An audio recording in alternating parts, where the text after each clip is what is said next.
no cheno acha no koda na ya woda na wo romo site or the akwa ejuma when you do fie do watch o qualify so no obo mode di agro ni bi terms and conditions ya there or more apply no mo dwuma de ni bet your way na mbo na hye no and the ye kama so no entimi afama drinks ni emienu pe eno na ye no ma na ma ahode ni aba betrama bo ejuma boa ama ne ma koyera ma ba ko eye mixer 5G ye den aba mani ndu aba na ye ene Ghana o ma dwena de be nya no grapes no eye yem ne ma no adwuma na jensen no eyi ntinima emamoja ni die fusane we cafe sembia ni ntino pebi na bɔ mbo announce no gina wona so na ne man koye pa entimi amfama omo a ena bɔ mode di miso fruit drinks na ba drink amu ede emu so api enyuno ndidi akra na bɔ abo nse wa min se tam na ne ma eda de adamanti na ye na ba abedi to na ba de dodo na ba be hiem no mixer 5G miso fruit drinks ni bi na also bɔ mode etimi kokoje na fa number na uhia dodo na ye de remedy ama 0246 270221 0246 270221 and at 0558 10 6348 0558 106348 mo istino mo fa mani enchemu ewo kweku oche company limited okofo idia entisti for no number ni 0243 329 414 0243 329 414 and afeke of Kinju Enterprise orwani enchemu nomu swami hotel na jeze yo mo so no ebo adwuma na jeze swami nomu hotel mom omo so ebo adwuma kama po kumase a number ni 0544483392 0544483392 miamia mebaba bobosu no oko a wonsa be kabi manage Daniel all 21st connect here overseas mo patam no monjibi ono mama Esther orwani chemo outcome Royal Ventures Watra Baptist University buakwaro ojibi na PNC Ventures anamanje taxi station OC Charity Hospital Junction no obajibi na Sachi Enterprise asafo abinchi OC VIP car park no ye boana ne ma de di prede amati mameko memarapa yemre Ramna Feno amanonin komo enshase etimi emfa emamdiako Odia too far na de akebia ato aso de amamo. Right, Abrana Suna no pai na ye be breaking it down. Na ya touching it down. Na ya knocking it down. Ye nyada jejamu yompo. Eswe de ma joining on Facebook Sompa 93.1. O like and was share wadwin chire no. Uja to international Abu Dhabi. Be jejamu edama. Na no pobeka metra so tip ups no mede enra opemo FIBA basketball world cup. Eguso totwa no mede enra games Saudi Toja resource at the bell after Pacho first round on set the standings net year made the brown nano pay at the so far 5 African representatives now performances made the brown so far ne send a schedule no AC at year Uramane games outdoor a bet to and a bim ponya shas here I'm a piano but now Ram L Group A just Angola ball against Dominican Republic now so far me Ramono na say na results in the city omo ram into the third quarter na say na Angola na omo ashe 37 ama Dominican Republic eswache 42 Ricardo Mamincha Dominican Republic before omo game no said na mood in it here omo dressing room ho omo so me Angola and Ebeshia enye damusoko debeto oso omo jijo money omo release tension no omo jo money and now join on Sompa and na Dominican Republic players no FIBA basketball world cup eguso totwa no before mu game and a place no dia saji o mani eso dressing room na so former take leader o ma 42 against 37 e dia tiam goal o mo gram third quarter another group A game e be totwa 12 non Philippines and Italy eso and the pem so o ram group D send na group D games in bako o pemebo 8:45 and Egypt and Mexico and the pem so far Omo second quarter ama Egypt asha 46 ama Mexico as watch 20 for the first time Empire Egypt betuma winia and opamde to name the 5 African countries now obiatuma winning game Egypt in quantum winning be the elephant for Cote d'Ivoire etim winning here South Sudan a winning opiama Cabo Verde a first one winning omo there ama biaso ye kama no ma didem edimomo na yemura mi anhwa opiama enem Montenegro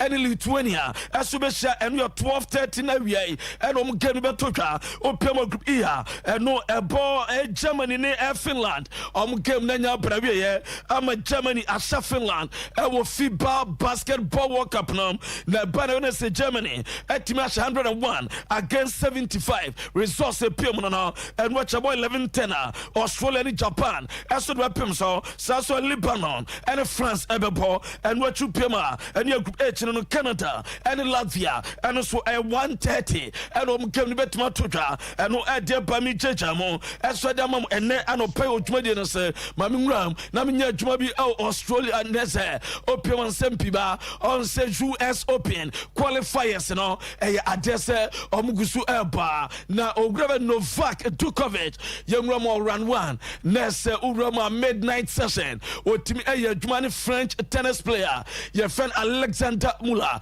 and the epim so o joani on Sompa TV and no and a dash US Open no more didam am a corner we that's a brantia your friend Novak Djokovic round 1 wetima win ama 3 set or kweno wa bam nkunimde no etima koye eso ediama no eno ededawa ye jejamu eso edama mo ensem pineba ye guso edi no ma beba na Ricardo mo ma mentwa so far opiema superstars etimi eba be pemo eso Australia Open no so fanya ye mpacho US Open rather enya asase na US Open asase no otim se kukudam eba celebrities enya awram eno ene das no where Ellen Sevon ono etimi agba be ram etwa ma bibia so etimi ayekama eno ededa Len Manuel Miranda ono so etimi aba so Sebastian Yatra eso etimi ebepiem ho emebia fan na se no akini Anna Winter eso ebabi ena de otwato no momfa ne mpia so emame eno eya ababawa wo so eya opanyina ye fa ne Vera Wang omo ena so form so bepiem Grace ye na we Michelle Obama na Michelle Obama so no was so honored as on timepiem na omo celebrate US Open 50th anniversary for equal price na so be atiminya no also urama ba US Open ba se price money no mema ne money nyina no etimi gene pe na no ena korama omo timi celebrate 50th anniversary of equal price money no na enu achina mami a we panyi pa ogina picture no mami a ye fen Billie Jane ba ma tennis wa ye adwuma ye papa eno na so far ono so ne yese enye on and off the court enkwan wetima ye de aboa eba US tennis na mum eba ma tennis wetima boa ye bi papa na so msi celebrating no ekab Michelle Obama esu timi bae ebe boa ma celebration bibia esu etimi koso emamu ye de eno edeba mami ntinsimo Messi wo nana kuntunkuni Messi obakam the 20 man opai abrana no bodyguard no oramo restaurant na se oye supervision ache ese ohwe ye fe ne coincidence se no ma didam ana se no ma nidam se obi ho ana so bi na na mom ye nya picture bi woni David Beckham former Real Madrid player any Luka Modric eso etimi akwakohia etimi akwakotwa picture bi holiday and a picture netuma ba among Crawford keka ese David Beckham pese odi Luka Modric ekoka Messi hono no na unya Messi na di Luka Modric koka no a ene ne se Inter Miami ade na nyafa enu ye de bana Rio Ferdinand ena ye busa so panyini choose ba akoma ye utwa the prime of Benzema ne prime tama na Benzema jane na so na utwa Luis Suarez tama no jane na so na utwa Robert Lewandowski tama no jane na so na Rio Ferdinand catch us say omu nyina peak no omu prime no jibaku a den na obeyi Rio Ferdinand bia na no a oso ndemasa obeyi owura ye fe no popology eno Benzema no was Benzema at the peak no where the highest striker one in the elba oba bre papa or much samosa born when in ball better than no person adwuma goes no Michel sasa onyina faako eno Rio Ferdinand then somebody atutwa ye jejamu adama na no pai odwuma de so mami ngram as was Spain Spanish Football Federation president ye friend Luis Rubiales latest update me de elba na no pa me bebe bresa no mame ɛkɔ hunger strike ɛnɛ anɔpɛ mesa de ma ɛsɛ wurama ɛnura anwummerɛ momfa me nkɔ Madrid abrana nkurɔfo protesters no ɛgada Madrid ade a ɔmo so ɔmo demande ɛsɛ owura yɛfrɛ no Luis Rubiales ɛbɛ resign ne nyina no sɛ ɔpanyin no ɔmo se Jennifer Hermoso World Cup no kɔ kisi no wanya adeɛ ɛyɛ bad image ɛna ɔdɛma Spanish Football Federation ɛne Spanish football no ɛno nti ɛsɛ ɔsɛ ɔresign minya video no anka mepɛ ɛsɛ abra ɔpiem ɛwɔ Madrid no anwummerɛ na ɛyɛ protesters no ɛkura flags ahodoɔ ɔmo demande ɛsɛ Luis Rubiales ɛresign ɛno ɛde dawa ɛde mama ɛno akyina no pɛi mede to anim ɛsɛ ɛno anwummerɛ Spain territorial heads no na ɛsɛ ɔpiem Spain a ɛyɛ ɔmo regional football president for etimi ebehyiaye ɛma the interim Spain ɔmo football federation president opanyina yɛfan Pedro Rocha a olidi ɛsa emergency meeting ɛso the statement ɛso etimi de bae sɛ ɛbɛyɛ opanyina no immediately one reason munya brana nkomu committee na ɛno so video no mpato mo nkeka mo ho na mo mfa nto so mame abra ɛnura na upiem a na Spain territorial heads no ɛso a committee no unsampa obiafa ɛhyɛ ɛnumotuam asankwaba Ghana ha na RFA chairman for no ɛkɔ meeting ɛnura piem a regional heads of football ɛwɔ Spain ɛkɔ meeting after meeting no ɛna ɔmo di statement ba sɛ Luis Rubiales one step down and on resigning na ɛnu akyi no koroma me de to anim sɛ FIFA ɛtimi abane ɔpanyina yɛfɛ Luis Rubiales ɔmama no suspension for 90 days ɛsɛma so ɔntwe no ho ɛna dɛm sɛ FIFA abawram yɛsɛ ɔmo lobby with the Spanish government ɛsɛ sɛnkɛbɛyɛ government the maximum punishment a ɔpɛ sɛ wɔde ma ɔpanyina Luis Rubiales bia no ɔmbɛtumi ata n'akyi dɛm sɛ 15-year ban ɔmbɛtumi de ama no from the game sɛ ɛbasa football wɔntumi emram ɛno ɛdeba anɔpɛmi ma woteyɛ sɛ the Spanish public prosecutor ɔmo open investigation ɛde ɛtia Luis Rubiales latest ɛba ɛn sɛ after sɛ ɔmo tie bia no nya fact na ɔmbɛ informe ababawa Jenny Hermoso aka kyɛn sɛ fact no ɛnyɛ once they are clear with the fact no ɔmo de bɛma ababawa no na ɔmo aka kyɛn no ɛsɛ ɔwɔ ne right sɛ ɔpɛ sɛ wɔyɛ official complaint ɛtia na ɛbɛ criminal case ɛbasa wɔ panyin no ɔbɛtumi akɔ prison ɛbɛ 1 to 4 years possible kora 5 years ɔmbɛtumi de no atom ɛno ɛde ba yɛgyegya mo ɛso ɛde ama mo ɛwɔ ɛyɛ dwumadie no so yɛgu so ti nkonnwa so sɛ so pem a ɛyɛ Spanish government anaasɛ ɛba ne sports ministry na ɔmo sɛ ɔmo no ɔmo ni akwanya wɔ ɛyɛ Spanish Football Federation ɔmo elections ɛbɛtɔ dwanom na mmom sɛ sɔm so ɔmo preferred candidate a ɛba elections no ɛba bɛtɔ dwa ɔmo de ɔmo bɛba baako yɛ Rafael de Amo ɔmo de ɔpanyin wɔ ɛbɛtuma ba ɛna Jose one ɔno so ɔmo hwɛ ɛsɛ ɔmo de ne bɛba ɛne yɛ two preferred candidate a ɛyɛ Spanish government no through the sports ministry bɛtumi de ɔmo aba ɛno ɛde dawa yɛ gyegya mu ɛde ama mo ɛwɔ ɛyɛ dwumadie no so yɛgu so ti nkonnwa so mewura mo Lamine Yamal akwadaa na no pai nsɛm pii na baayɛ sɛ Morocco fo ani abrɛ owura mo Morocco a politicians no ɛso do ɔmo gyem ɛsɛ ɔmo ɛyɛ ɔmo priority ɛyɛ abrante fɛ no Lamine Yamal ɛne Brahim Diaz ɔmo pɛ sɛ ɛmrante no bɔ ɛdema Morocco ɔmo national team no na dɛm te sɛ ɔmo ni abrɛ sɛ korodɔm ɛpɛ sɛ boys no ɛbɛbɔ adwuma ɛma bia so yɛ kama na deɛ mete ne nanɔpae ɛsɛ so far politicians a ɔmo Morocco ɛnyina dɔm awurawuram ɛsɛ ɔmpɛ sɛ nkwadaa no ɛbɛbɔ adwuma de ma ɔmo na ne wura mo Barcelona na wotwa wie hɔ be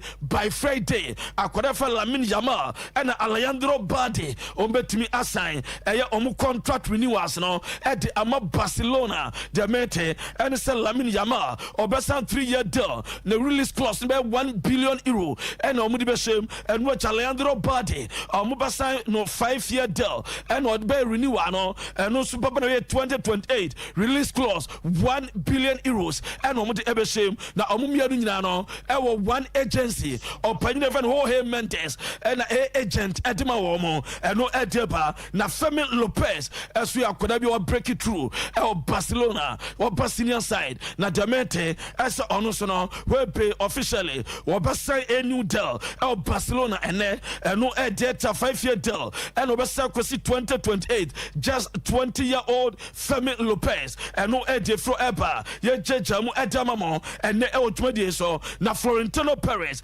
eso say office since owura fam fidi so junior plan anwada forward sawodo ena nkrofo do mo ma homo o ye forward we ho ye striker we ho ne so say omo mercato no omo business omo transfer no 100% closed omo tum omo mfo bia mfane ma enu ensama Florentino Perez ede atutwa enu chenhwe eda militao ne bano abayo na wo se Real Madrid omo jesi no akoda no fe papa akoda we na se Madrid jesi no ene hye no ne bibia sunsum de wura no enu ede be Madrid na no pai omo trainer Jude Bellingham early the training no o se Jude de Jude damu jata no adwuma no oboni ye eso Edmund Real Madrid enu so far de Froba Rodrigo eso eye training no ani jene de ase de na Rodrigo esresa abra training no guso a ekoso yenhwe captain Danny Cavaya eso training no when it come am a player fine enu ye Madrid no na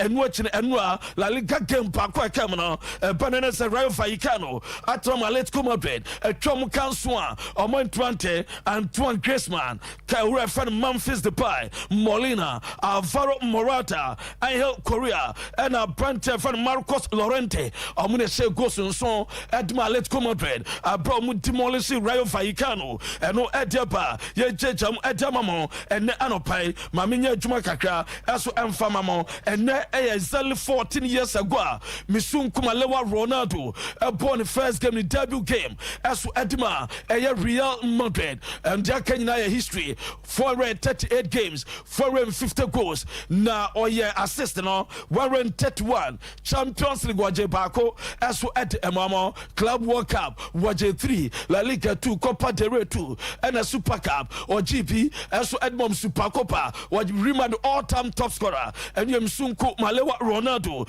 the fin woba ya demam na Roma Ronaldo obekai ni bicycle kicker was say edita Juventus na quarter finals ewo Champions League game edita goalkeeper Buffon opiamo Al Ittihad omo dressing room no omo stadium wall no eno my Ronaldo picture no sa bicycle kick no eno ma draw dia to ho eno ma draw ni kama down joining on Facebook Al Ittihad ewo Saudi Arabia omo ni kama yesu ejeja mo eso edama ma bibia eso aye fanfan eno ede ba yejamo da yemram yenya adwuma ma abrantia ye fam Federico Chiesa ono so far Ramo Juventus ni Jesse ni so far Jesse omoto esni Jesse bia onu Jesse and so for mato ni dewa omato ni Jesse more than Paul Pogba and your Brante Vlahovic and no edeba na etwa Vlahovic abra wotise Lukaku joini Roma Bobo Kono okoni IG page adia wako akwa ye Vlahovic no the IG page and watch on 9 and what day a love emoji so edia to etwa ma bibia so aye kama eno ede dawa ye jejam edamamo eno dwade so na piamo juva omso mo hwe ebom person ka Friday transfer deadline no emre na Paul Pogba eso metuma jano kwan na nka Pogba etimi afri eye juve no so nya ba bi obekọ akwakubo adwuma ma bibia eso etimi aye kama eno ede ba ye jam edamamo na piamo say Juventus South Napoli Manchester United Atletico Madrid omunyina Branta Sofiam Amrabat obia entimo for 30 million euros ese openo obia for offer bia nkoe enu edeba na Lukaku said no pedi to anim no ese ene 3 p.m. Ghana time 5 p.m. Italy time obe touch it down with Rome that's why when medical salon player Edema Roma so for under Jose Mourinho in 2017-2018 Juma boy obo 51 games the 51 games was 27 goals and I say assist near 9 and no Lukaku the throw up under Mourinho and yet the Emma Mone ewo ejumade so the rum ewo ba munchina the maintain na no pai ese omase rum last week akobisa ka woka ama omo de atom se ka woka omo ntone ne entone china no beguso atene wo badwuma sa new contract eso ede ama Manchester City no edeba na piemo Bayern Munich formerly omo Ramo Chelsea ese travel Chaloba omo be hwe so omo nsabe kana the mate formerly omo Ramo Chelsea no omo Ramo Southampton eso player ye fan Amel Bella omo eso monsa betuma kan loan na bibia aye kama na no ya ono so de fro ba no se we be one Bundesliga game against Gladbach and on Timmy Mobi efro kono obetuma Romo Bajuma Kama at the Amatima Yefra Omo Bamunchen and we are there by Manchester United as some more Chelsea player your friend Mark Kukuria Nelson Mashe SBBA ebetuma akoye na se loan and Omo Peno no abe Bajuma at the Amawomo and no at the Dawa Manchester United so ram Elma make contact say Omo pa brother Pierre and my husband Omo Shaso Monsa ebetuma kan no abe Bajuma eso at the Amawomo and no at the tia ya the Elma na abranta o Bodmer Vatina your friend Ed Mariah Gray ebeto biasa o Kotima friend Al Shabab na ni na so omo sesa omo board no ama change of management by no adun sachraba the mete and say omo he wan try ni deal no betuma collapse them say Saudi Arabian clubs no do to na so interest eso munya na omo pe no e de dawa eba na Brentford friend Erling Haaland wonim say ono no oye farmer na me pacho ono awuram e onu krom no way e kwakwe na afuo ni kakra Erling Haaland no ono kwakwe na afuo na hwe ne farm na wo ye no what trata so na se trata no de dry shama bibia eso etimi aye kama eso e de amano no e de dawa ye de emam enano paina dem de sori so amono ni nsem no wo so trata no so fata no yenko Colombia na otwa wie momfasa video no ntosoma me na fana okọ stadium akwa game hwe ade pa ye hwe no hwe second fan pa okọ stadium akwa game ye born search no o Colombia second pa we kotokuro Brantain ene hye no pa eno edietia ye de mam yenyina so na nsama wodo a ye boaboa no enne anopai ewo full time dwumadie no so no ye mfansia. Hey, you ever buy credits where you get up to 20% of your money back before?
Bra na minya Royal Foam mattress no. O how bebre na me ko mu. Medam pano sueni na atom. Na na mechi kase so na me honam nyina ya meya na de akume kra ne se ya no nso beda aso ape na wagya me na menya Royal Foam mattress no pa kwasi da aso ape.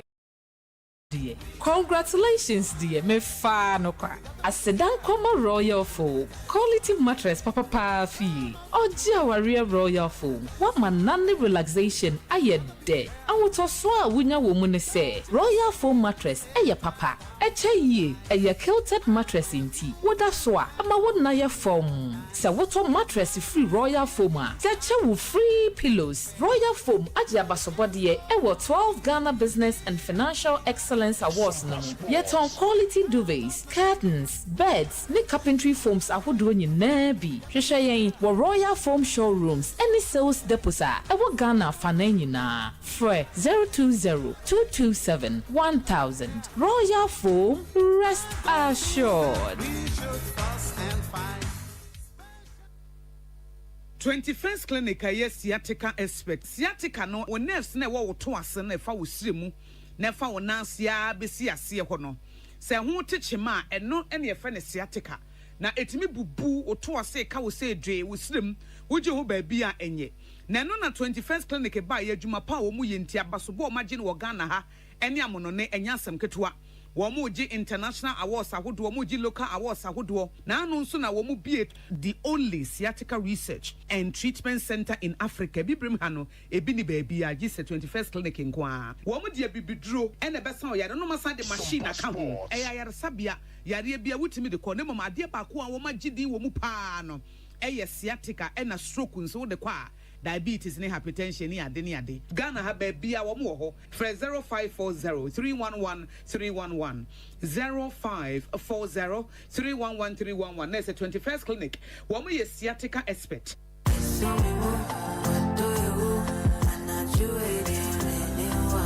What to do?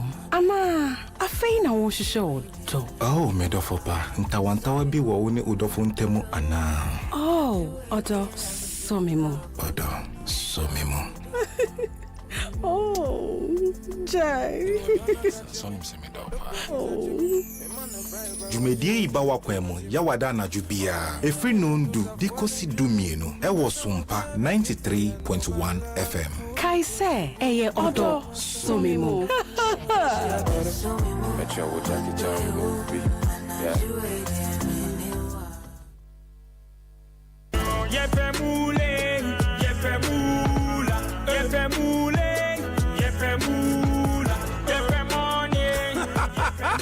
Introducing Pick 4 from Game Park Games, the easiest lottery to play and win. Pick 4 numbers from 0 to 9 up to 3 times a day to become one of our daily winners. More moolah, more power. Play online at www.gameparkgames.com or dial *946# to play. Game Park Games is regulated by the National Lottery Authority, not for persons under 18. Play responsibly. Pick 4 from Game Park Games. More moolah, more power. Alright, ya momo de na ye timi to aso na de akebia mra ma mera mo kama pa timi fa ma na bibia timi daddy kwikwa de rom na birthday special ndi nkomo akra sana de aka no timi ato aso de ama me mana ba honorable Francis Manu Adabo odo wani chemo ono ne MPR ma hafo enafi South East na emze de omode be no ahafo ano but okay but the other bana my din ti honorable Wauba Prince Obrempon Zianko Entimi Famanti ezo ye MPR ma ahafo ano South East but me the other ba na ye yadi honorable happy birthday Ramo Entimi Fama yanko enimi na the other ones no na ye Entimi hwe Ibrahim Mohammed eni so no eye Ibrahim Mohammed ne da Ibrahim Mohammed do na efro Gambus na oya assembly member orwani chemo puku ase amango ase lecturer ya ho a eni unso no obo ejuma onti ni Prince Obremponsi enko kama pemfa mapen na nyame ensha na bibia entimi andedadi na nana ekia morosa na isu ekia oda happy birthday Ramu Fama Fange nyame ensha papa na omwana onye wakoma so ade kama pa entimi emfa ema na binko entimi emfa ma meze we na yi kakra dane Aisha ɛwɔ Sawaba Galaxy Park ti Aisha also ne yoda nyamisha papa na bibia entimi endida ye kama so no entimi emfama na ntotoye no enkoyi emfama na ne ayoda bibia endida din ne bi ramu emfama Aisha tu Idrusu na me da miaminu Azakaria Fuseni na wife no ti wife Aisha nyamisha pa yeden anene woze nkomodidie ne ye ya di minu ane behwe me so yeden abetemenka so Aisha nyamisha papa ne zero si hwe minu ane ne yi no nti bibia dedam ti Zakaria wife no nyame enhia papa na ne ma dedadi ne bi nko emfama enhia jama safo na enhia jama safo ro wani echiemu atebubua hona akwadai ewo ne na wabɔ modin enyemfie no emako enso na wa mame Stella Amo Safo and I feel papa friend Mr. Philip Safo amunyina ka bom amoze ne nyame hia papa na nyina be penyipa na de opibia so emra mu kama pa entimi emfama na nema entimi endedade bi nkwa emfama miaminu akweku destiny offense college of education akweku zogwagu ne eyoda no nyame hia papa na bibia enkoye kama pa entimi emfama na afi Kwame Diodu Chosa na emeze udi no mehwehwe mi because adena nyese netie ba aze efro Chosa AK Makoni di masi enrum kama pa emfama onti Chosa happy birthday nko emfama na mia me chairman Franco the Hater Ash FM sports pundits no ba kono no say special assistant edema coach Dr. James Akwesi Apia so bro happy birthday ramu intimi emfama pimpa na ne mande da din so emfama na fi Rabbi Solomon orwani HMO Christ Pivotal Church ewo Bantama hona Rabbi so ozo Rabbi happy birthday Roman Fama bro na nyame hia na bibia so no ende na kwam kama so emfama na bi nko emfama ama dansoa orwani chemu afai community hospital ni no ne in charge orwani chemu theater wa dino ama dansoa madam special one Ramu Fama na bibia ende da ye kama so intimi emfama na fi fireman ababio ne so no eyopen kesi ne da orwani chemo go so municipal fire station wa hona ababio wo bojuma so fireman happy birthday Ramu intimi emfama na bibia intimi ende da intimi amenko me manaba na ye ram na enye ya mezana bibia boko de nyame adomare the experience abudia bibia de di family ram kakre na ne no me wo ayi bibri ya ofia yes you were the last week of the transfer window yes it definitely no ma be hit up into be keep you updated on various deals I so mubehunu club na the autono ekwa so untobi so ebehu so untobi ti se nkofobia ye ni twia o ma ye nim se ba bia duru no mu twia 50 million for 30-year-old no mamuntimi nyeska bia nkofobia bi mu mfa ne beka ho na abuye sha ase a Mason Greenwood ena no paya ntia ye nya ne ye se Mason Greenwood mono ankasa ne papa ne enturat ehia Besiktas fo mpanyimfo na Besiktas fo nankasa tena ase ye omuhwehwe mu bi ehunu se so mo de ne ba reaction ne be say amanfo susu ye ne o madwen be say na omuhwe mu din a mebeboa because oba omuntimi enha ne bebreti se de bi osi aka wo England and I say any other country said like Germany, Spain ombetimi atete no it Besiktas enya explorative talks with the entourage of Mason Greenwood say omohwe someone in the baby pimo Turkey na nyoma akoye ede ama Mason Greenwood it within the next few days and nyoma be movie as soon as be movie as fast as said about Manchester United ebenya schedule mu hia na so be terminate contract ne so a on be terminate no more penny off na Greenwood edinani ache Turkey it Besiktas a unity when it comes to Mason Greenwood Divock Origi ni Burnley Divock Origi any Burnley na enti eni nyina na nam Torino sanko be free similar na ko Torino na kwa kusi akan dia mawo but me no wudi nkomo Burnley Vincent Kompany any abranti here to rat atwe nkomo send the situation it say do no hu nsem te say na omone je ho sanko mo ni similar be sim konwa na nkomo di nkomo na omanya Divock Origi ednaba na omususu ye nyina na ye say nkomo penny loan with an obligation to buy similar so dwen hu bebre na mo hu ni say da bi mu oska mu first kanembra na ye fanya adwuma na ye fa bi nko to players a ye so hia so mba be si akan dia maye it Burnley a unity on Divock Origi and commodity no ejina be 50 to 60% say omudi na ebetime wi nkunim di akodu the 100% no completing the move back to England na eno na abudia bi ye moving on a Mediterranean similar for sika na mo pe Divock Origi woni nyina na mo pe sika na boabo ano di sika na akakopie mu e FC Porto akwakofa Mediterranean na eno mo game ni mu ye den pa na oba mu musisan kakra na ore poto gina say omo pe 25 million euros for Mediterranean. The contract be July 2024, which means a kind of 1 year. You remu January or you free to discuss with any other club via why na so ba kusi akai e de amano. A similar proposal on dia kono less than 20 million euros. Already no, I also mutimi tons and players bi na also mo set bi keske bi. No mo de ba no mo de be say adwuma no. Na Alexis Salmekes no mo your madwen say committee nya cash.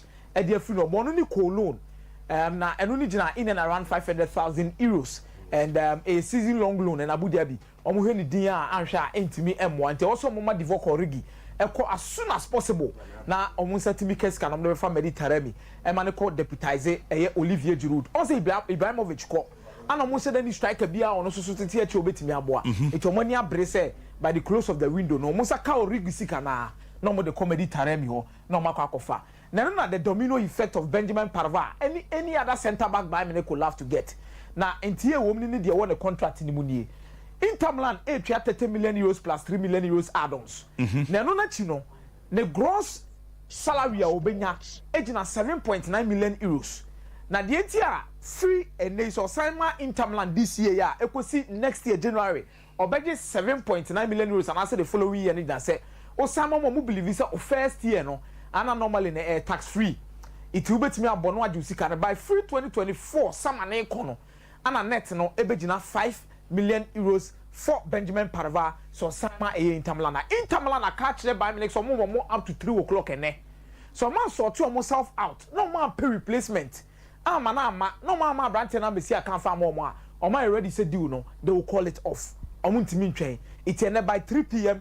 Bayern Munich should get a deal done na Bayern Munich eni abre so more pe Chalobah situation here say Thomas Tuchel afre Chalobah angasa ofun so aka che ne se mi hia oba adwuma say na me pese me de oye den me de oye within the setup na Bayern Munich so your top club you won the Champions League hwe quality atwa ho ahia ituba nyoma betima koye de ayede e de amount Chalobah so hwe adwini din ano se da bi wemu kamenya kamenya be yede e be adwuma but Bayern Munich proposal am de kopie mu Chelsea no e loan a season long loan with an option to buy not an obligation to buy so a number of games quality of betre any results be ebe ban ebe ma Bayern Munich activate that particular thing na eno na Abu Dhabi Chelsea for so se da bi mon first can ye dey emra ye pe cash more 30 million pounds a mon first can na mo mefa Chalobah fa no ko na no na Bayern Munich tina se omo dwo bobo omo dwedwen na omo tumi ka tutu na mo ko Southampton for na mo se Bella Kochap ne ho nsem te sei ana omo ne Southampton na sha se di nkomo omo pe season long loan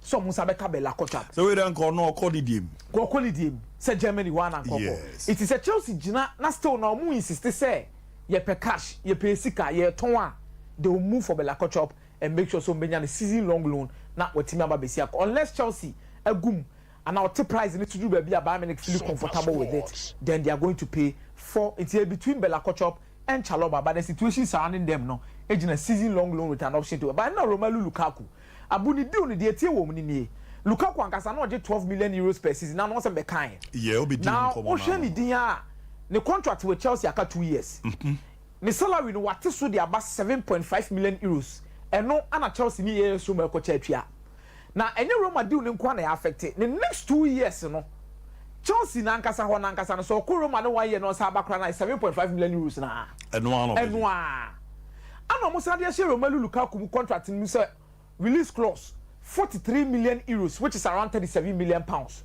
so owia obi opeso betoni bia no surprise ni na e fixed it Lukaku to AS Roma done deal by the details of the contract no we renew and we restructure the contract with Chelsea a release clause of them 43 million euros which is 37 million pounds the salary no what is free 12 million euros to 7.5 million euros it will kwa kopiemu Roma no link up with Paulo Dybala to Lukaku to Roma is a done deal then Matheus Nunes abrante ne bo afu de ne no wanko training now this is na wa sa ne ma no wazi kwanzo maza wanko training anoyeza ne bo afu ne ho a omunya no non command City sa Man City bid no so mo de call any gina 55 plus 5 which is 55 million euros plus 5 million euros add-ons na omo hwe ni mu sanka Wolverhampton Wanderers betia se no majan but Wolverhampton Wanderers so problem ni na replacement Tony Sandry, they've started the project so well, and they will now omunya fair to now because he feels say Kaway one particular player on the oye key player in the setup one Mario Lemina and no more build upon ama this season results etimiakoye ediamomo and one apart from first game of Mulusu to Manchester United the subsequent games they've been there and they've done so well in terms of getting 1 or 2 results to make sure say league ebetimakoye ediamomo ti Matheus Nunes there wato atwa oso omobo ne embobo ne china just on what turn the Manchester City and there's going to be a meeting between Chiki Beckstam and Wolverhampton Wanderers in Pennyford to discuss the deal how Betimiamana go through as soon as possible. No replacement. Etimiaba. City are only looking for a breakthrough with Wolverhampton Wanderers. Personal terms already agreed between the two of them. Now Bracola, they only the Amasu between on Chelsea. No. Are they? Abu the Amasu in Nani said Chelsea will catch a Leon for the Commodi Andri Santos Bemo Mulo. Oh, okay. It's not Leon a drain Hona, Leon Gusu a drain Hona no Mumus Andri Santos in Nottingham Forest. And the Chelsea will agree for a loan deal.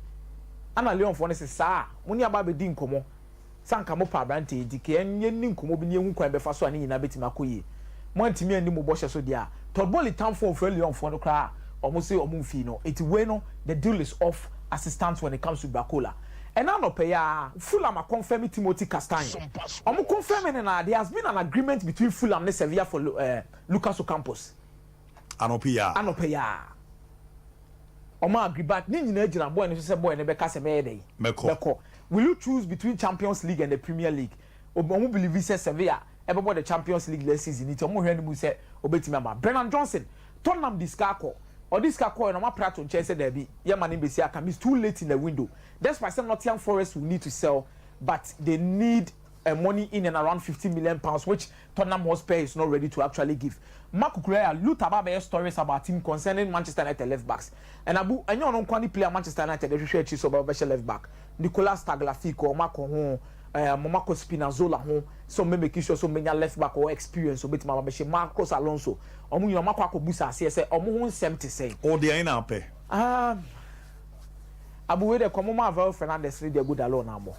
We will no more never bad your mama women. Oh no, I'm being very honest. I'm being very honest because these are not players exceptionally looking at their form no mobile no mabeti me. I rather than no more the money or form no. Abu money the any or more titari honey there.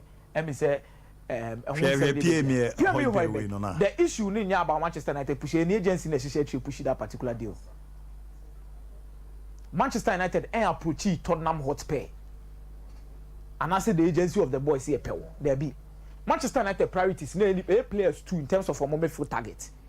Ryan Gravenberch and Sofiane Amrabat. Omumienu. And Sofiane Amrabat there no. Manchester United to train Nasi because they will have to sell before they can go and buy him. Ryan Gravenberch there no. And Omu say buy me neck. Omu less tin bi on Scott McTominay shall say baby. And yes Scott McTominay priority ma buy me neck. Or shall say baby. I'm more than quite almost a mocramonia brace and open on my sis garden in loan exchange. Scott McTominay Braha, now Gravenberch Sonia Day.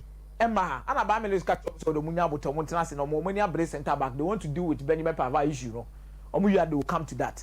Those are the two targets. When the agent in a pushy, I call my United. I'm almost a more permit for than Amunya, me player and come on pana.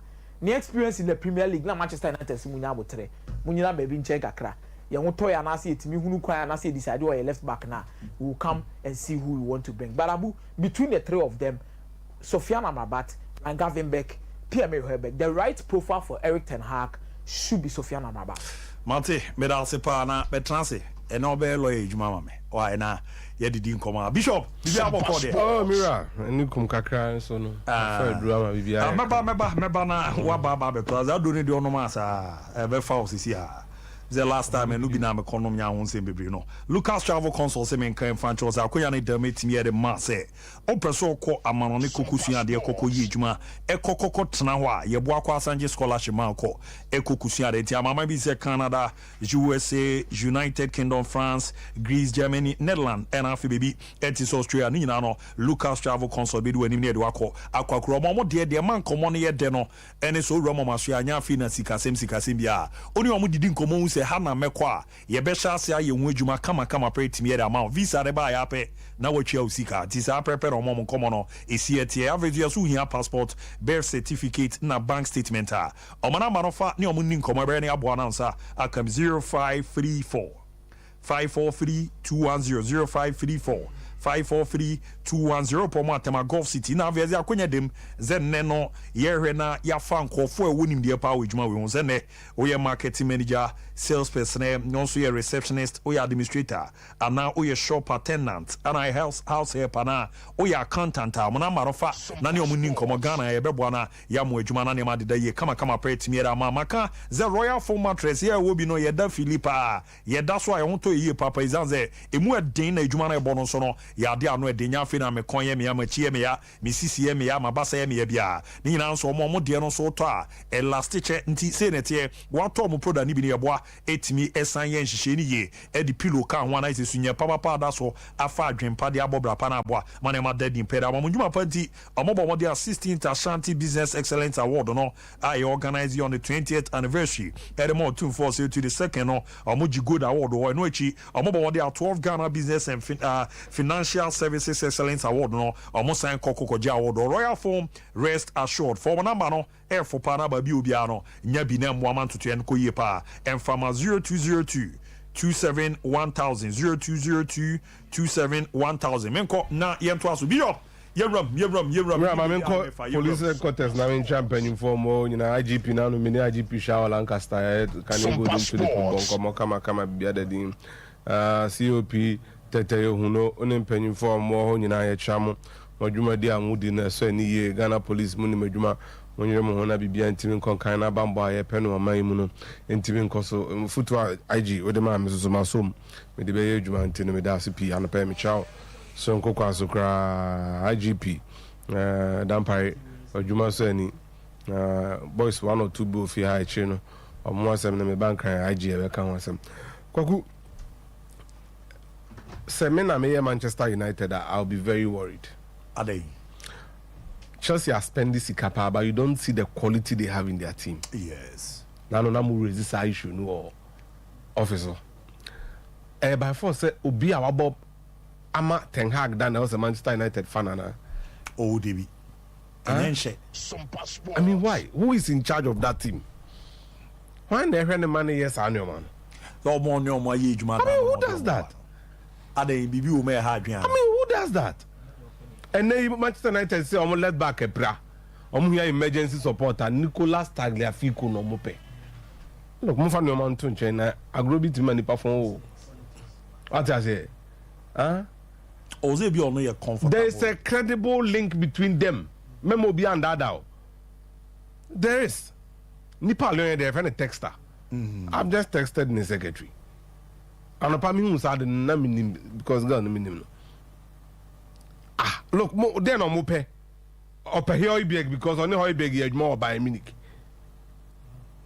Huh? Look, I mean, who does that? You be on your age more soon ye. Matthias here. It's in Mope defensive midfield enforcement. Rabat. Manchester United have not made any concrete move for him. So Mope and Komanian. I didn't think that big boys now more emergency need for defensive midfielder. They are moving away from Sufyan Amrabat. What I say? Look, I mean, who does that? Tagliafico by this time. And fire Marcos Alonso. Born to Sukrano, Omuni identity biao, Omasa. Bishop. Modio Mudiagro. Eva Volasa. Look, on my identity. Look, on my identity, Yankata. Manu for us. Players no better one. Those who improve them. Huh? Is this Andre Kakra? Then I can't say Ganacho. Why? Ganacho. Oh, here Ganacho bo jiribi. Me mouth 2 example. Ganacho about 1 year. Me wa? Yes. Or more 1 season man moon here. Me about 3 names. Sompa 1, 2, 3. Ross Barkley 2012, 2013, 2013, 2014. Born about Manchester City. They been a Ganacho about Manchester United. David. Trent 2017, 2018.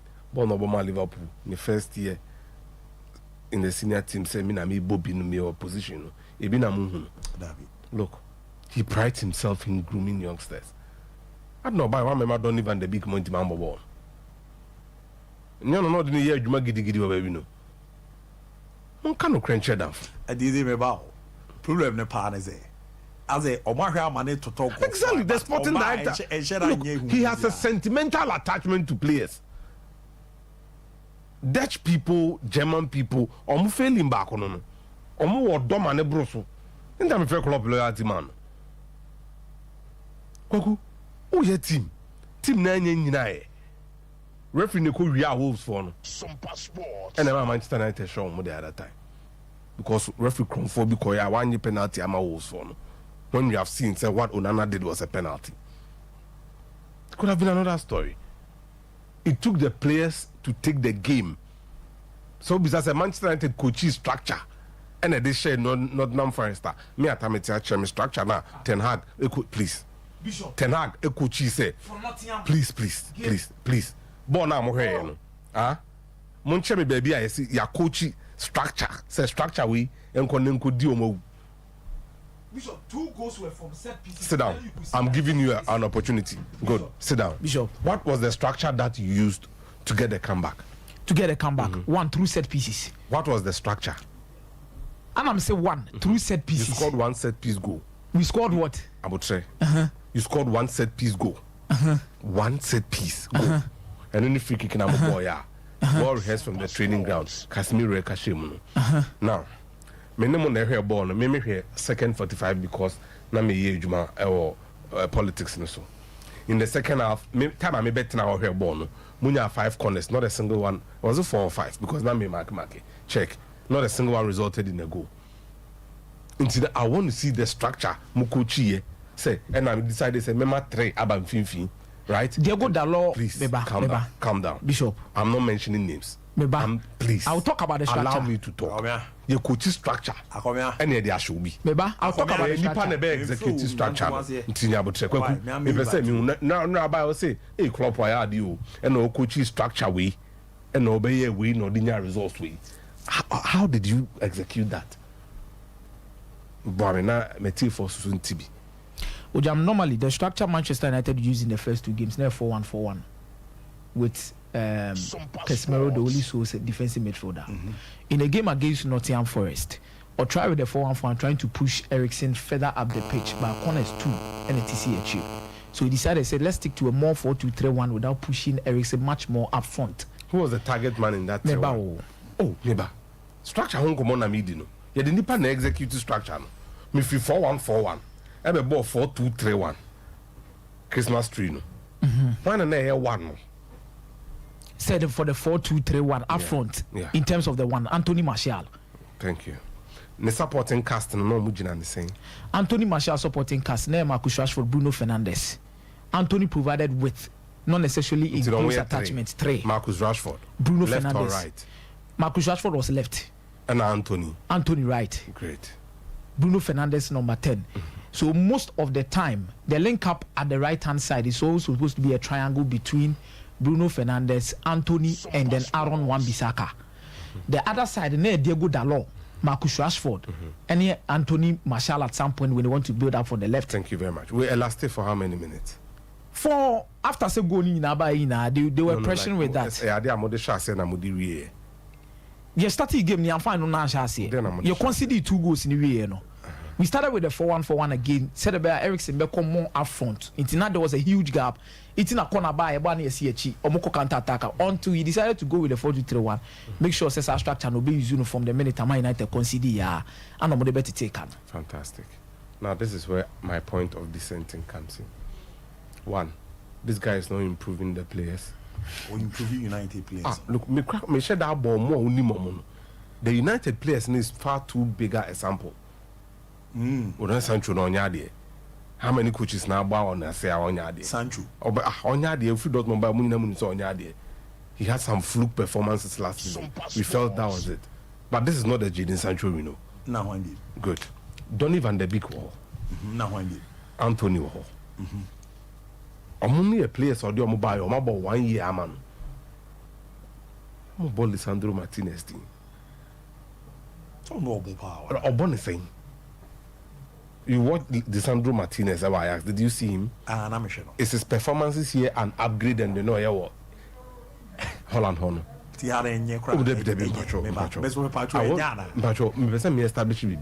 improve, means oya dey sing the Professor Mirai oba ha na nya omro nothing exceptional hey Professor based on the oya ho no oba onye hwe enye hu bia no you see afi me besra ma wadwuma bi baba dwuma season ya ye bo de mbo ankosi December no ye ba be Lisandro Martinez ababo 1 year of Premier League nim na enim so ye center back na ye be Edson Alvarez or central defensive midfielder or center back da na ye hwesa two players different environments different coaches na be hu their progress nko what I say Matias medal CP nti no look obi nka bibi nkyere no na RFA chairman no most pain say Rubiales fan the Juman almost all fan the Juman no you see another nkyere eno ade na omo person omo ye no omo tro koma UEFA say yenyi on film enye sa ye on film and come class ni na be free Champions League Conference League ni Europa League sa pepe I mean this is serious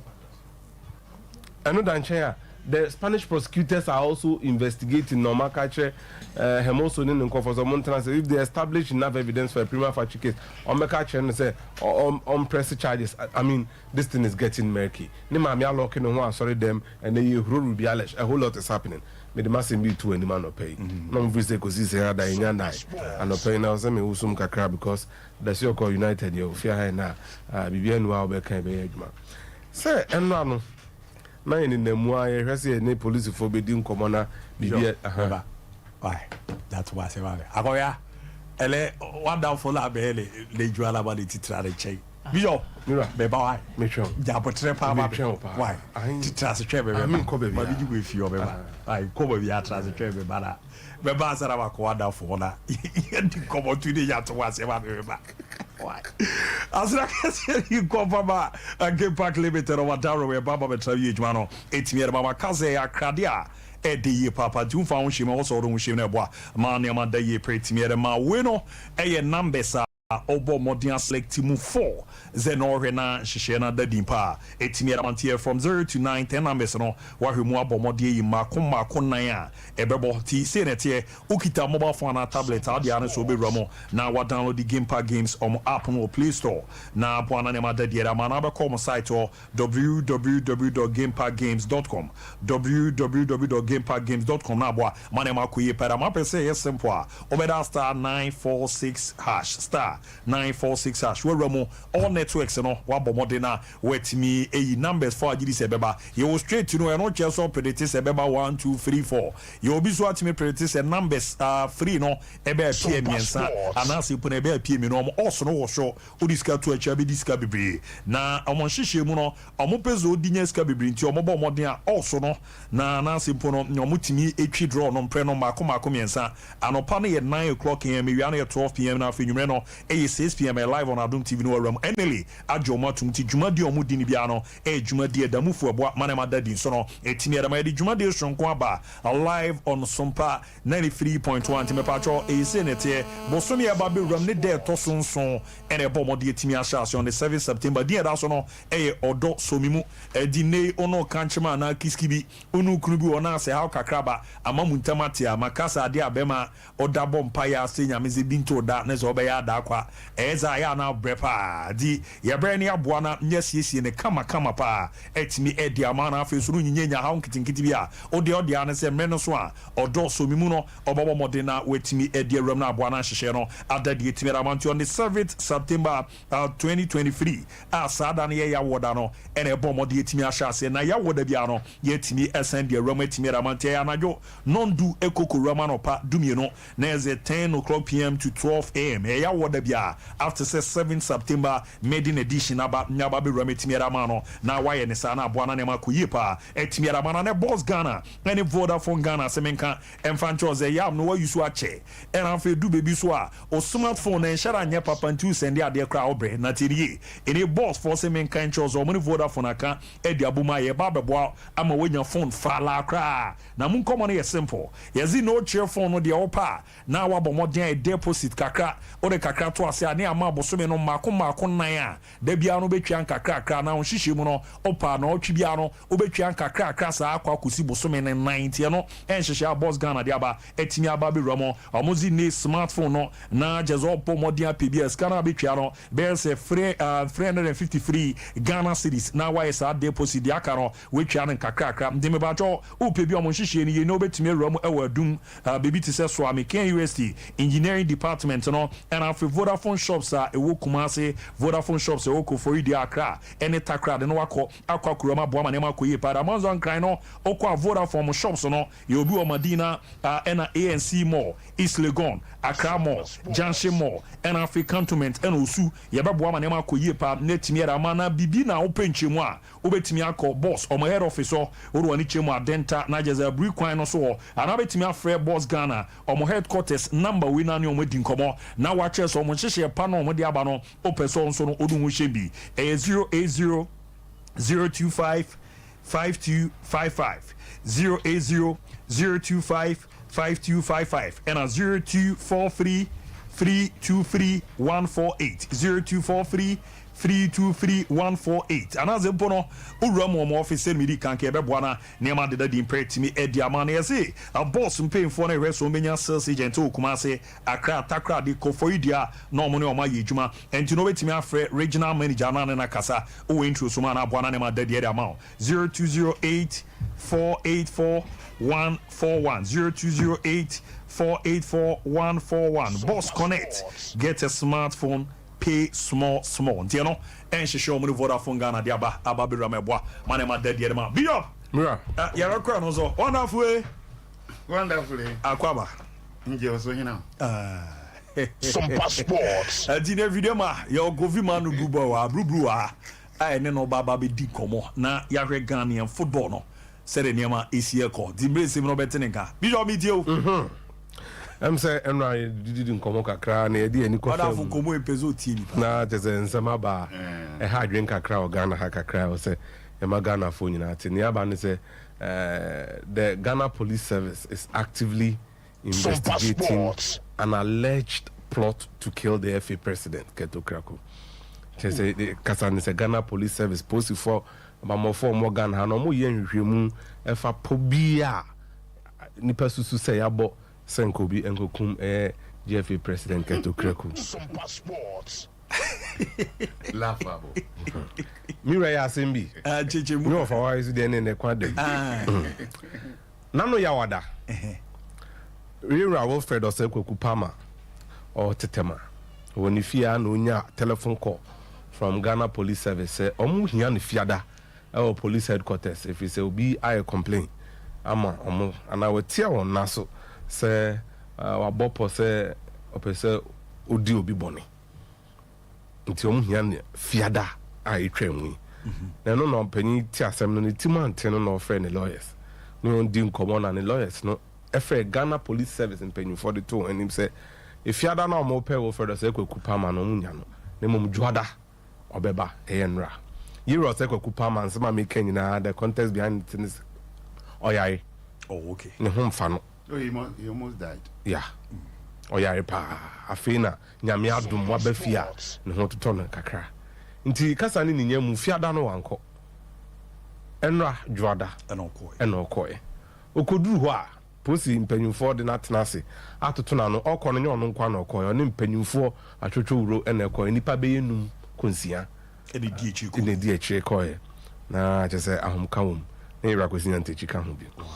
Na omukodru ho na police force ebo complain aba abrantie bi a friend David allegedly called David after yen racket yes okreku ewo phone so akachen say wo Fred Osekweku Pama wabone pa amanu 200,000 Ghana cedis statistica 2 billion so onko di yen racket yes okreku Football Republic president na David no aya bone sa pa no ehwe so no eni papa na ne tirimu ntene ne nti and offer phone efre yen racket yes okraku e ka chere ne say ebo mira say ni asma me say me meyo na ha na free na me nya wadwen say meyo bo nti hwe ye nemum ma miska na me akra djuma na ide ma me ne menye no ka say nti yenra ose koku pama ne na lawyer for ne mpanyimfo mu di na chi kopie police on rano eti asem we no so ene David Corona o yes ade no moma na ye number na nka ye mfre number no mo nsanka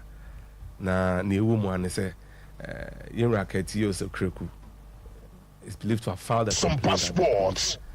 Tia police na so say na okunu na mpanyimfo tiwi no enra omu jaira Wilfred Osekoku pama se onko fie okoye no na ewum ni se nyame yadoma ochena 30 years okreku ene na pamfo a omoka no so bekwa kopie police mpanyimfo police headquarters Accra na yaka che Wilfred Osekoku pama okofie ni se nyame yadoma yawada ebe ni na wotwe next week Thursday on the ket na pamfo ne ket pamfo ni nyina abehia police service na 7 see ya net ene ya kan me mu de me ma ho judgment na me sere na me ofesere no na iro kreku susu ma waso munya ode Asem we de meka bi.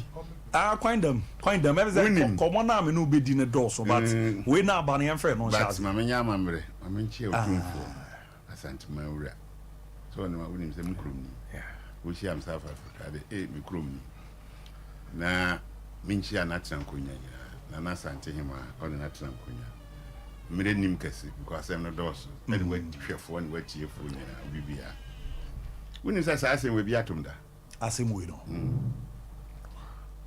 Nima police station last me timi baby won say F opposite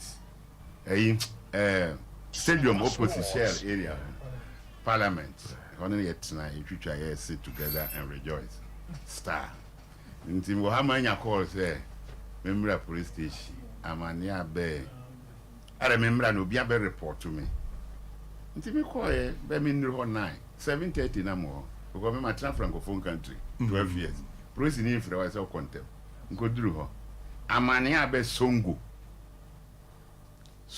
de me kofi manu ma bopa se be mekunu me ne em say Georgia free that time nti inspector na oye yine me masa woni me yere ye frem kofi manu be wo meto abusumfie be wo meto ahimfie matena francophone country for 12 years na mim sisasika nkoma obi se onkuku nipa wo bra snap data na 25 Ghana Sompa Sports.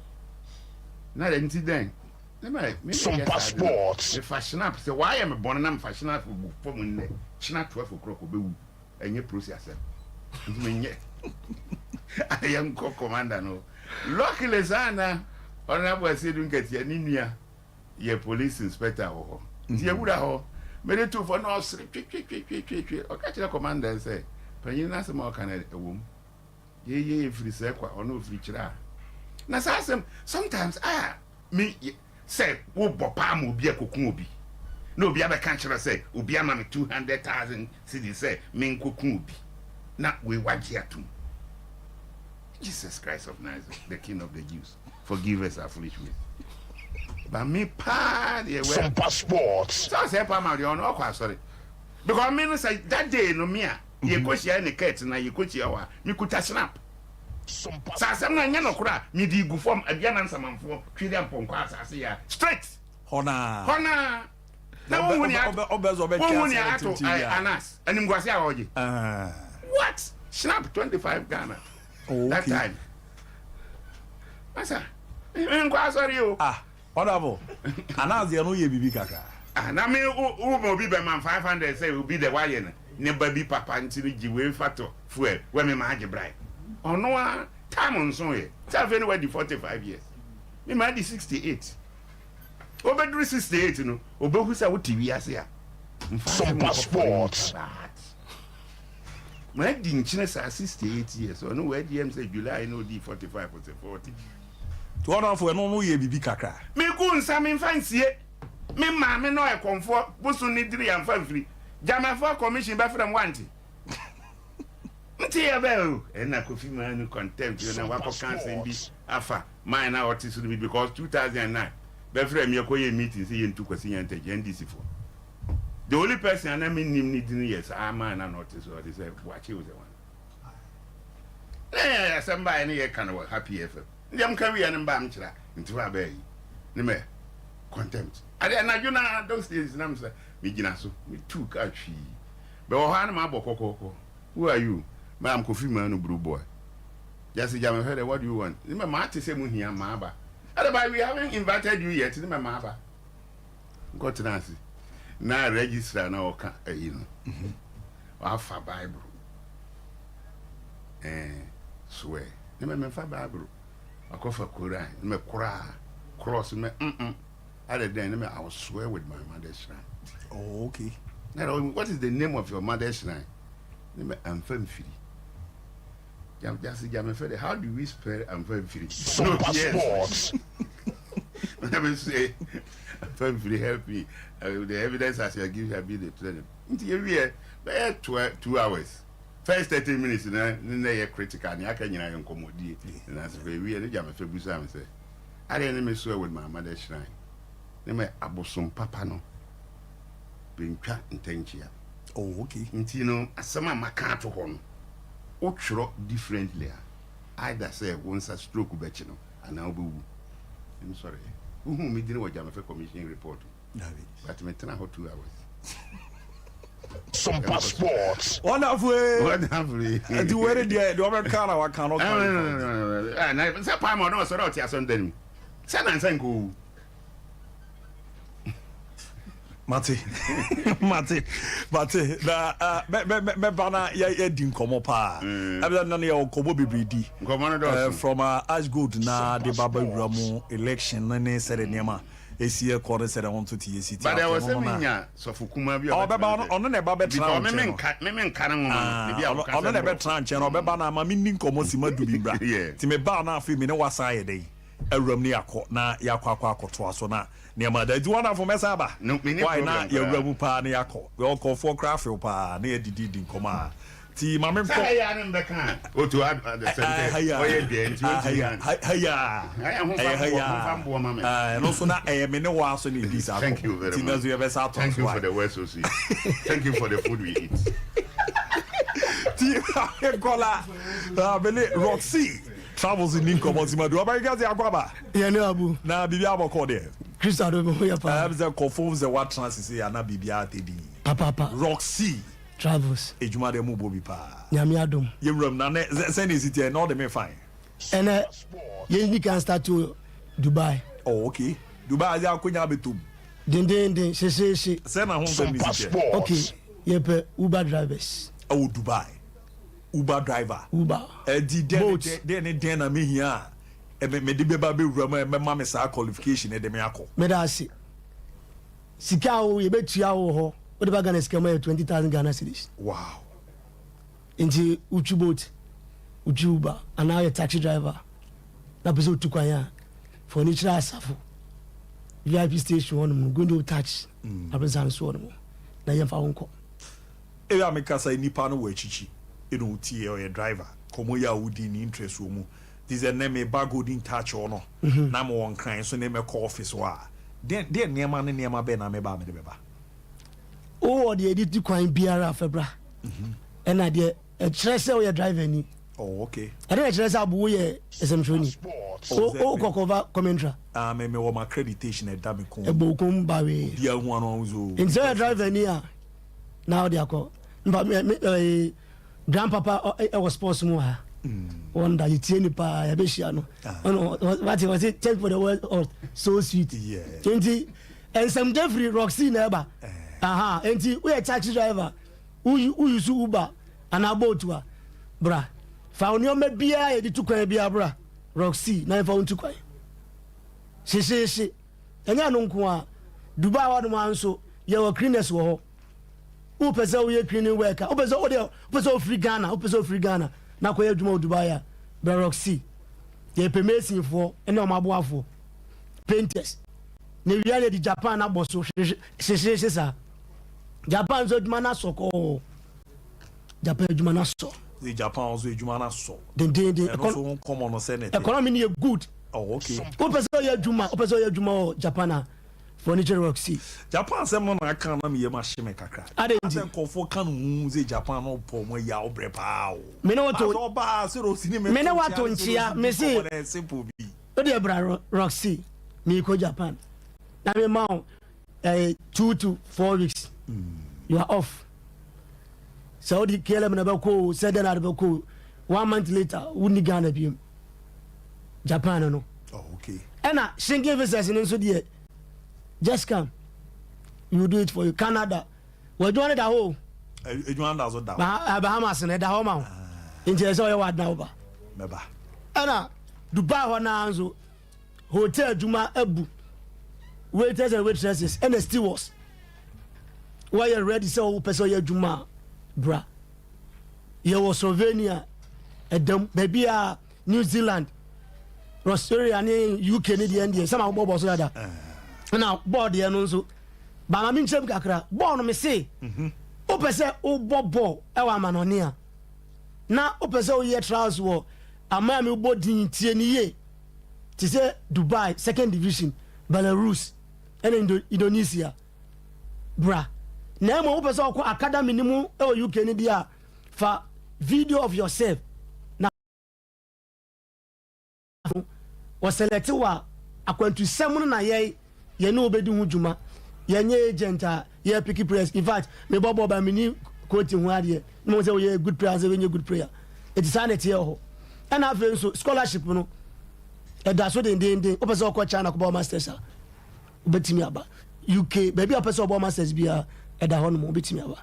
There is a no obezura mo bibia scholarship no mo die ni mo aboa bibia na nya no de akwa kuro mo no akoto adisia no so sabepe na China de ni kra de usua no na uye djuma na vie se tuaka China de no papa China de ni na uye djuma esantwa ko mo we de pa abu da bia me do na ye o se me no na di nkomo no se obema yensi fo me yankode ya ndi efro na wo ye sports in China eba ana Bahamas no so a na me kenya gum za ada zoom na wo keje gum na bojim papa what does here na me koye no me ba na me ko no na mu se Sompa mo bojuma pa me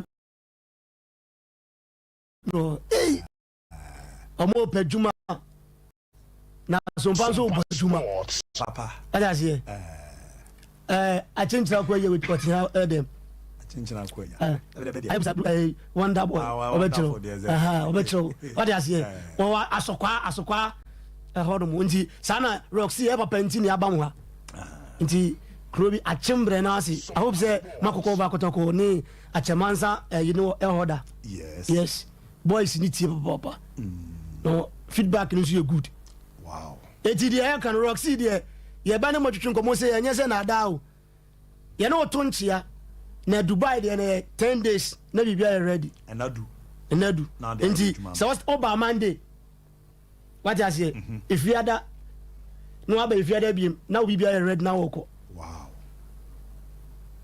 sabe penalty yamfa numbers no na okay yansan hwe location ne kakra ti numbers no ye kwa numbers na enkrade no 244 61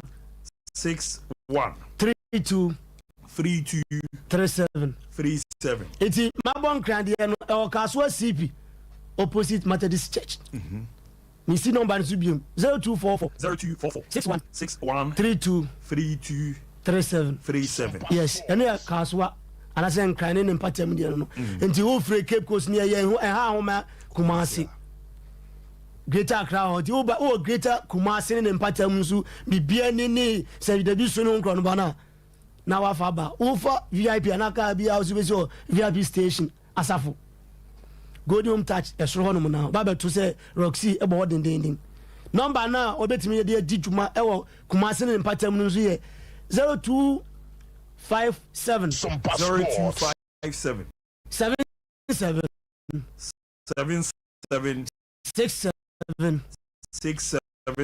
30 and FA so 0557 73 75 yeah say apostle someone in them it's Kumasi number Kumasi the sport 0257 257 77 77 67 67 30 30. and I say 0557 0557 60 60 73 73 75. They say, open say, we could buy to ma. Na did 10 days. Ayamawa, bra, Roxy, Uber drivers, boats, taxi drivers. Open say Juma hotel. Open we Messi niya. Messi for mamimbo maku 50. 50 yen ya wo edomako. Messi 450. Edunum. Wow. Your money mu ya. En money ya. Yeah, the omo na Sompa Sports. Dubai ho do aduma apaye ho. E wo ho mo koye ho. Sabe pepe. Wow. Obia oni de. Ena ukọ Serbia. Uye kuani a oduma ho factory work. Oh, countries America, Canada, yadobekọ UK, yadobekọ US, Bahamas, Abrani Zabu, yadobekọ security war. Bahamas. And then they're very high to the count. And I said, we have me no na yepe security man I be family e be fa wajam. Akowe. O say, akowe. Me ba cho, say me wase no. Eti eva me aja akomia. Na akomia hwe kira ma nti ya risikani be bra akomia. Oh, okay. Ana akomia wo kire sen. Sabe pepe. Oh moga onzo bogus ni nua no mo na diska kesi o. No crepa. Aha. Only di. Bisa e papa wonder be kiro. Eti Roxy and Crat one no. So that's it. But your baby doesn't part as a never say. Why di baby here na krabo ye dey okitu up na me ne wonderful baba be shase na komodidi no etimi ato so do baby pa no wa yon komo bebra ye bo modeni edi. Ye femule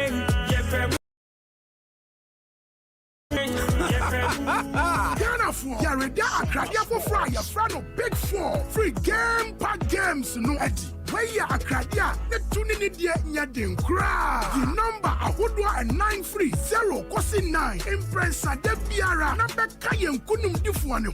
Wo bet to me atowo abefon kratwabia www.gamepackgames.com ana ubebo *946#. Wo phone so na wo dia man Akradia adwumeko eneli apene game pack games Akradia iso. Wonni mfia du nwati a wontimento Akradia yi fanyansa to Akradia. Big 4 from Game Pack Games. More moolah, more power. Hey, you ever buy credits where you get up to 20% of your money back before? Make I tell you about Vodafone's demo promo. See, anytime you recharge a demo, you get up to 20%, whether it be short code or your Vodafone cash wallet, or you don't use credit transfer to your number or some Vodafone app or any payment app. However you do, Vodafone go send you up to 20% cash back into your Vodafone cash account. We'll reload here, but then you enter. Top up your airtime with 5 Ghana CD or more in Vodafone's demo promotion and receive 20% of your money back straight into your Vodafone cash wallet. Recharge and cash out in the Vodafone demo promotion. Vodafone, further together. Play now Landio, Ghana's #1 casino game. Aviator Al Landio Betway Airport. Betway, for the love of the game. Bet the responsible way. Regulated by the Gaming Commission of Ghana. No under 18. Terms and conditions apply. That's a long ball into the penalty box right now. And number 7 receives that. He's gone past the defense. This must surely be it. Goal!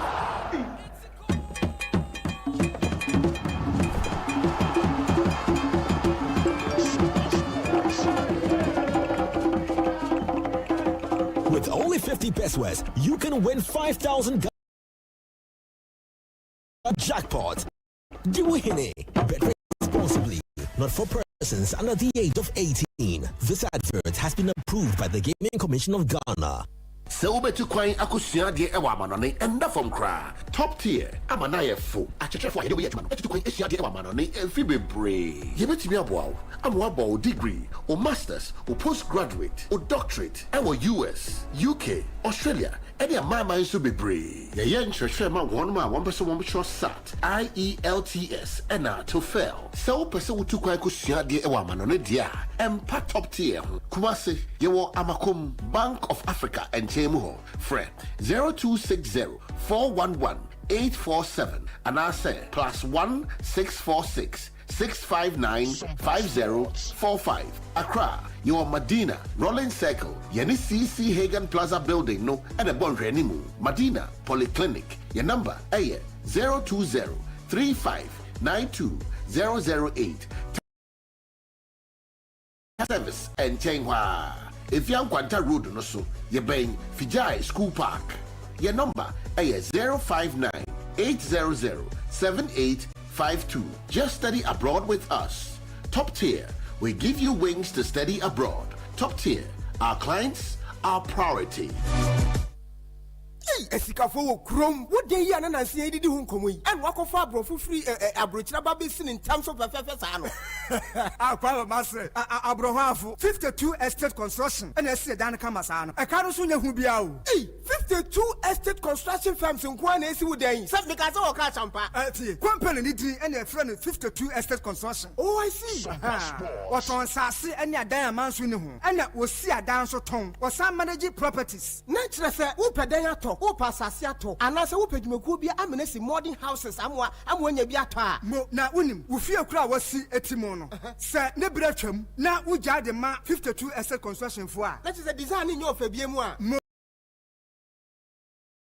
down modern one sure one can say we do fear no wow na wonu mo hefa 52 estate construction e wo Kiseman Gimpa Achimota Road for 0556 72 33 38 and the Kumasenso page 4 and 12 Road over 0531 52 57 97 social media nyina so at 52 estates. Alright, ya momo de na yetimi South House na bibi akoye farmer. Ti se de bidi kankan ye no.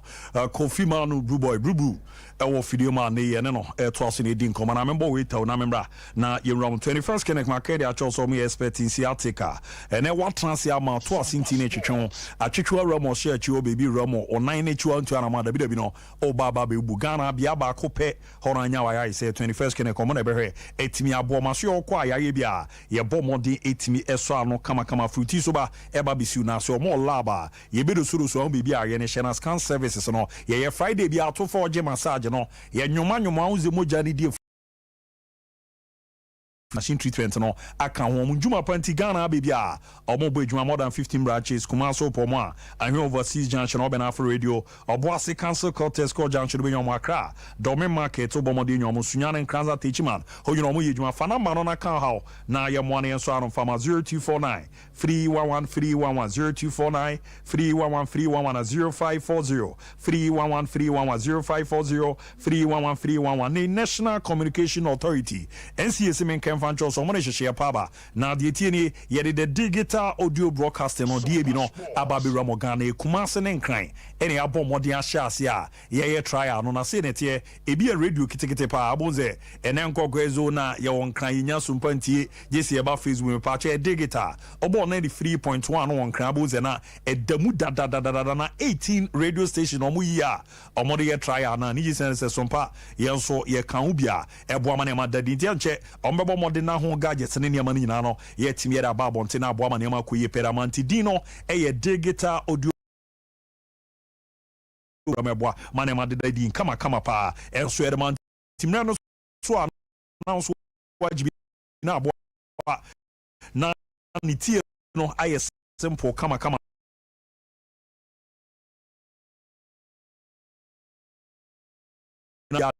that mo no emfa sika ne nkonkoma ofa na ne mani ndi ensa mama mesun fancho oni omudi nkoma bebo fie na pasase na pe kuma se ne krane ne simple pa etimi edi ama ni na 52 estate construction limit ro nyuma pa no ye be renovate fidara no etimi ra ma this star no to half plot na fu a ye bo model ma 20 bags of cement a ye de bo asase na so etimi ra ma na fu etimi twa 50% mresim no na den ke na so nti form na ma no 0456 723 338 0556 723 338 na 0531 525 797 0531 525 797 opo mo akra Kesama Junction Gimpa Chimota Road no Kovme Plaza omo bo ejuma Kumase no eye page 4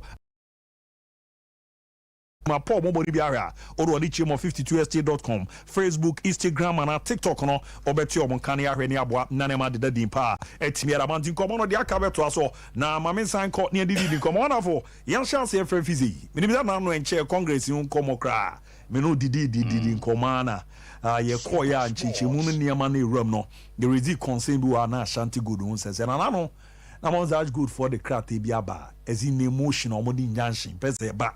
About to league na and no crown here kwa kolonche and chassis yes chassis and for near here san common said the moon sem nan casano is here tiene said the mrano is it here fast answers no you know who didn't put it Abu Dhabi thank you for the words so sweet me that's baby na sana me ba hon ma menti wait on feel ho tinita uma mo fase atapuku beka no keto kriku.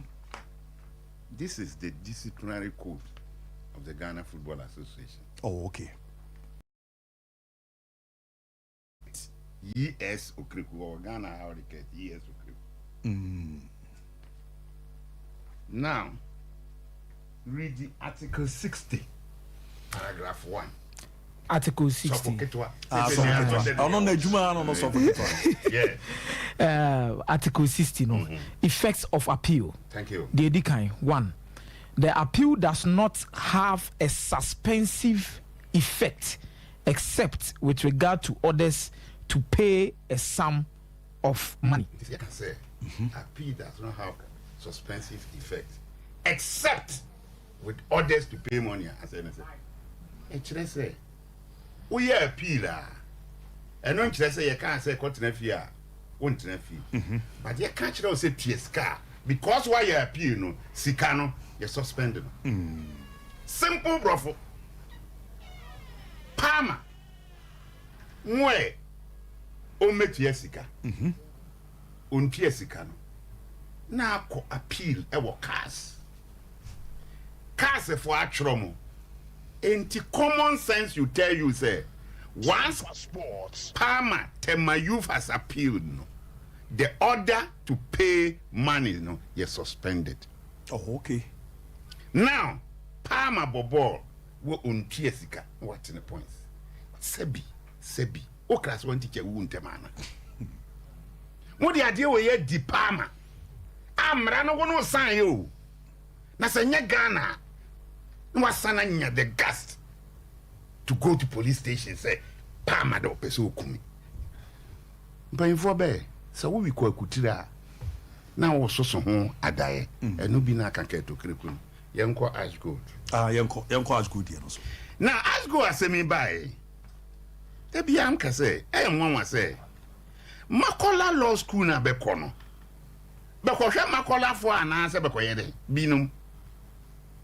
This is the disciplinary committee decision. Sompa Sports. Na, also forget what? Can page 1, 2 paragraphs. You mean page 1. When you read your panel, the Barbara. No, correct. Brief facts. On 17th July 2021. Ashanti Gold SC played Interlice FC in 2020-2021 Ghana Premier League match day 34 at the Obuasi Lincoln Stadium. After the match, there were several reports within the local and international football space that the match was fixed to fulfill a correct score of 5-1 in favor of Ashanti Gold SC. The match eventually ended in 7-0 against Interlice. So the reports suggesting 5-1 did not happen. We are lawyer new. Page 2, Canaway. Page 2, Sports Radar. Hold on. Where reports on which they say 5-1, but in the end, and they 7-0. Yes. Brazil, Germany, and China 7-1 was semi-finals were welcome. Osheno. Those on one casa cry fee. Egypt, Kwesi and lead the blaster, me and Shebe 6-1. Have been see that. I show almost 6. A fixed match. David. Sports Radar. Thank you. A Swiss-based international company's fraud detection system. Yes, sir. A unique service that identifies betting-related manipulation in sports globally for a number of leagues through its vast amounts of data, reported that there was strong pre-match betting and telltale signs of fraud on the said match. Thank you. The GFA Compliance and Integrity Office, together with the GFA prosecutors, investigated the matter, and in accordance with Article 34, Clause 5 of the GFA Premier League regulations, preferred charges against the two clubs and referred Ashanti Gold to the disciplinary committee. The international, some okay, say betting. Na GFA prosecutor and the compliance office, more investigate here. Inti mo reflect seven na ma disciplinary committee and say you have premier faci case in terms of betting against them. Inti investigation na disciplinary committee adjudication awo ye nyina no should be on betting. Na who betting was punish. Sir. Thank you. One kasa who decision. Now I call page 20. Anunye. Ashanti Gold FC. Can findings, 4. Findings 4. The GFA investigations team did not probe sufficiently into betting, so not much was found on betting except snippets of evidence which cannot be linked to any betting system or suspicious betting parties. Besiktas, a reference to Besiktas CAS 2013 A3258. Besiktas directly or indirectly involved in fixing. Lack of clarity on direct or indirect involvement was held to not be fatal, as and clarity on direct or indirect involvement or illegibility determination was not sanctionary in nature. Thank you. One kasa, what should we in ordinary, any reasonable person will be our law school, our cancer and we can win. You know, and I say, where's honorary as good? Well, no, you go forward to sanction as good. Sompa Sports. What sanction as good? Sompa Sports. Because sanction pay 21. Canal A. Sanctions 1A. That at the end of the 2021-2022 Ghana Premier League season, Ashanti Gold SC shall be demoted to Division 2 League in accordance with Article 6, Clause 3H of the GFA Disciplinary Code 2019. Article 6 Clause 3H. Yes, demoted I go from Premier Division to Division 2 League. To Division 2 League. Yako squee, ye need low, lower, lowest. Yes. And it's from Premier, and yet oko lower, and yet your friend is first division. Division 1 number. Article now will go to support your sanctions, and only the same disciplinary code. Article 6, 3, H. Add the demotion to it. Relegation to a lower division. What is the lower division from Premier? Lower division, was it? Ufi Premier, lower division, you want? How about Division 1? Emeka say, she say, Nipa lawyers been my bomb. In fact, the fact that you have demoted, this talks about relegation. Yes. It didn't talk about demotion. So when you have demoted a man to second division and you are referring to the law, talking about relegation, this whole decision, young too. With a lawyer and Papa Bia. Oh, okay. But they went ahead. This is Ghana for you. Until my Ghana, yeah, says to say yet to Brofo and Uganda defense near the thing. Because the whole lawyer, our Komakola, what code to law, what sanction will be a code to law they are supporting. The law is wrong. This is null and void. But they went ahead. Now we come to the appeal committee in Payimfona Diana. Bad decision and the appeal committee decision. Thank you. Kane. Page 1, article way, only way.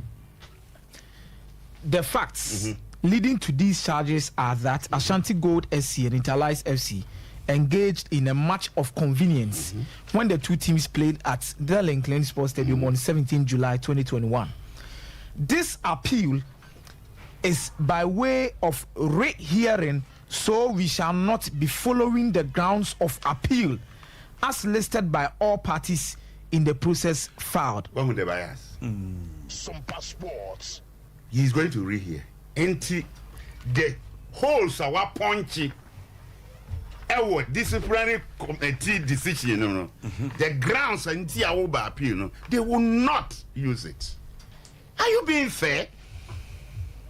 You will rehear the case. Meanwhile, you go back to the disciplinary committee. As goal charge count one, can then charge near the ball. The club was charged for a breach of Article 34, 5A of the Ghana Premier League Regulations 2019 for instigating, commanding, and counseling its players to play a fixed match or match of convenience between Ashanti Gold SC and Interlice FC to achieve a result in favor of Ashanti Gold SC, an act which the club knew or ought to have known at the time of engaging in it to be contrary to the Premier League regulations of the Ghana football, an act which the club knew or ought to have known at the time of engaging in it to be contrary to the Premier League regulations of the Ghana Football Association. Until this is the charge, instigating, counseling, to do something. That was the charge of Ashgrove. Now finally, was sanctioned, supporting article was wrong. Where there be, they say anymore. Now, what appeal no be. What's grounds no yen use? Oh, okay. Yeah, fresh hearing. What you say? Finally, one kasa page simple page 8. Page 8.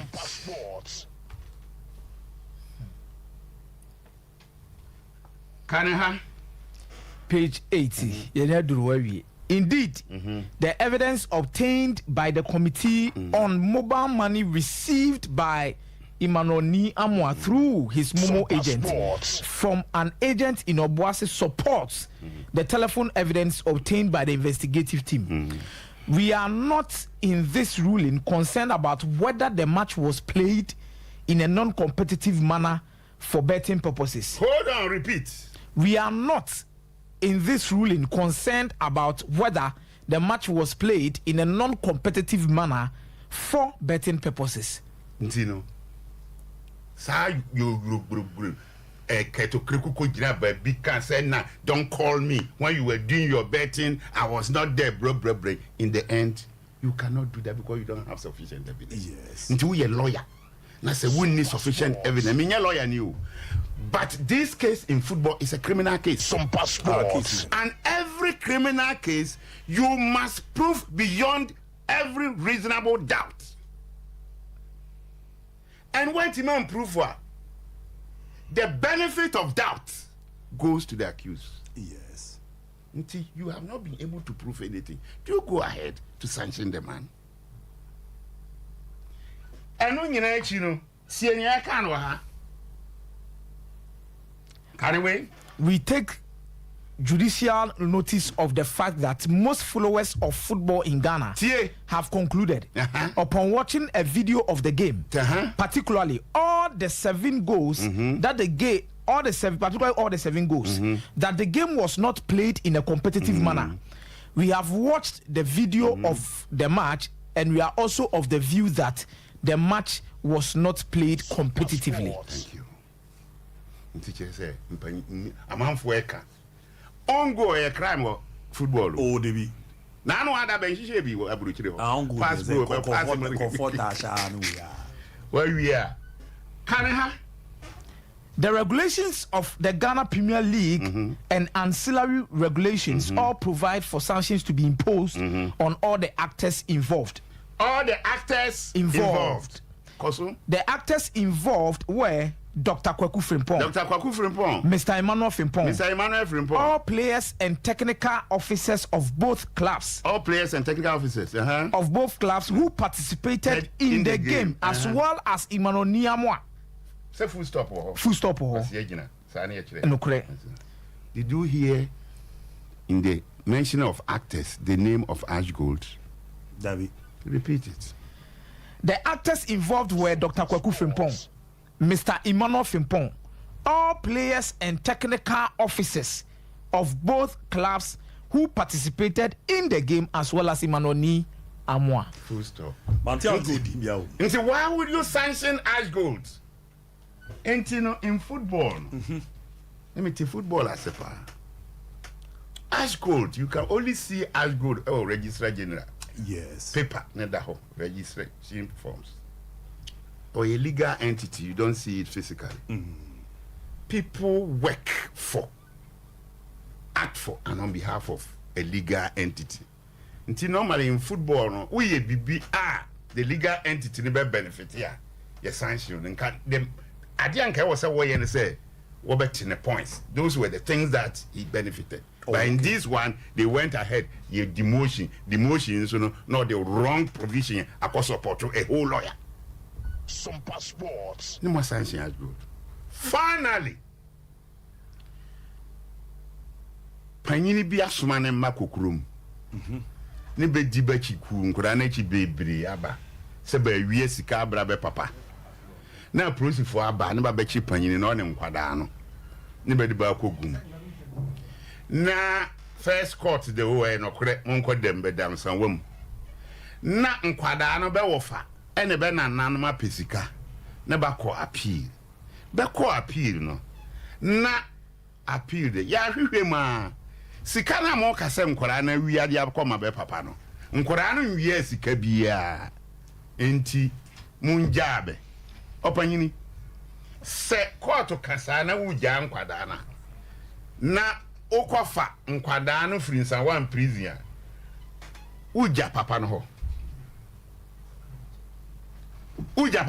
David papa na wan nkwada wi sika abra no court appeal dem nkwada no wi sika no nti wakoyi nkwada na free prison papa na ono de atini ba bia wan nkwada na wi sika no nkwada no wi sika papa na gisika David who timi jano na Ash Gold players akofi pro international football professional football group association neba ba semi mu awirem neba caucus Supreme Court of Sports neba hwehwe neba kan kire mo se adena mo ye no alaji guru sabeka a hearing say ni emfa hearing say and take a decision that borders on the future of somebody, especially in a profession, and that you didn't have sufficient evidence to incriminate the players. Yes. And for that reason, more decision, you know, you are tracking it. Free. There was no fixed match played. And it comes to Ghana here. The Ghana Football Association, you are obliged to respect the decision of CAS. You are bound by it. Nasam Kurani Efria, we're still Ash Gold. We're demoted. What be that? So I say we are not in Brew. Well, Brown Kurani Gina Park and so Ash Gold and Gina Hobby. Dabi. Me once what I said betting, you know, I'm where they say Dr. Kwaku Frimpong be di home common as a phone. Betting, you know, evidence in here. Into Dr. Kwaku Frimpong, no sanction anyway. On a neighbor. Say betting, say be anywhere. Fixed match, and so cast there, but more fixed match. Now, match, you know, was competitive. Munja and Kranabem Kobo, Ash Gold, you are still suspended. Ash Gold. Now, here, I am in one sec, me Canada. Sega, Cameroon, I made you 12 years, a Cameroon. Anka prosper, I do. Called the prison or pro. You are the Emra, me Muzena, Dr. Kwaku Frimpong didn't come on. Oboloya prosper is now do same thing now no you who still former Ashanti good coach you know e wa how no so can e pe lawyer prosper is now do and now why you see why is that blue then kwa who mama we are better prosper is I do not get prosper is I do or ye lawyer and an officer of the court so obi the work of court Yeah, assume say no correct. Any say ye di football asem, but Mrano wahan according to they say Supreme Court decision 2010 Roxon versus GFA no. Meba be ka be hu ne Supreme Court kan. Na so wako court as an officer of the court, don't you wait for the determination of the case before you sanction your member. Court, you know, Ash Gold, no court, you know. Meanwhile, the last time they did the cross-examination, Prosper Ado, on the 8th day of May 2023. Now, a lawyer, a same court, what the Marco Court in my you for the Kunum. Na Kamaruanka, yeah, you know, my own tomb, by 3 years. The Hogana Hano, be careful.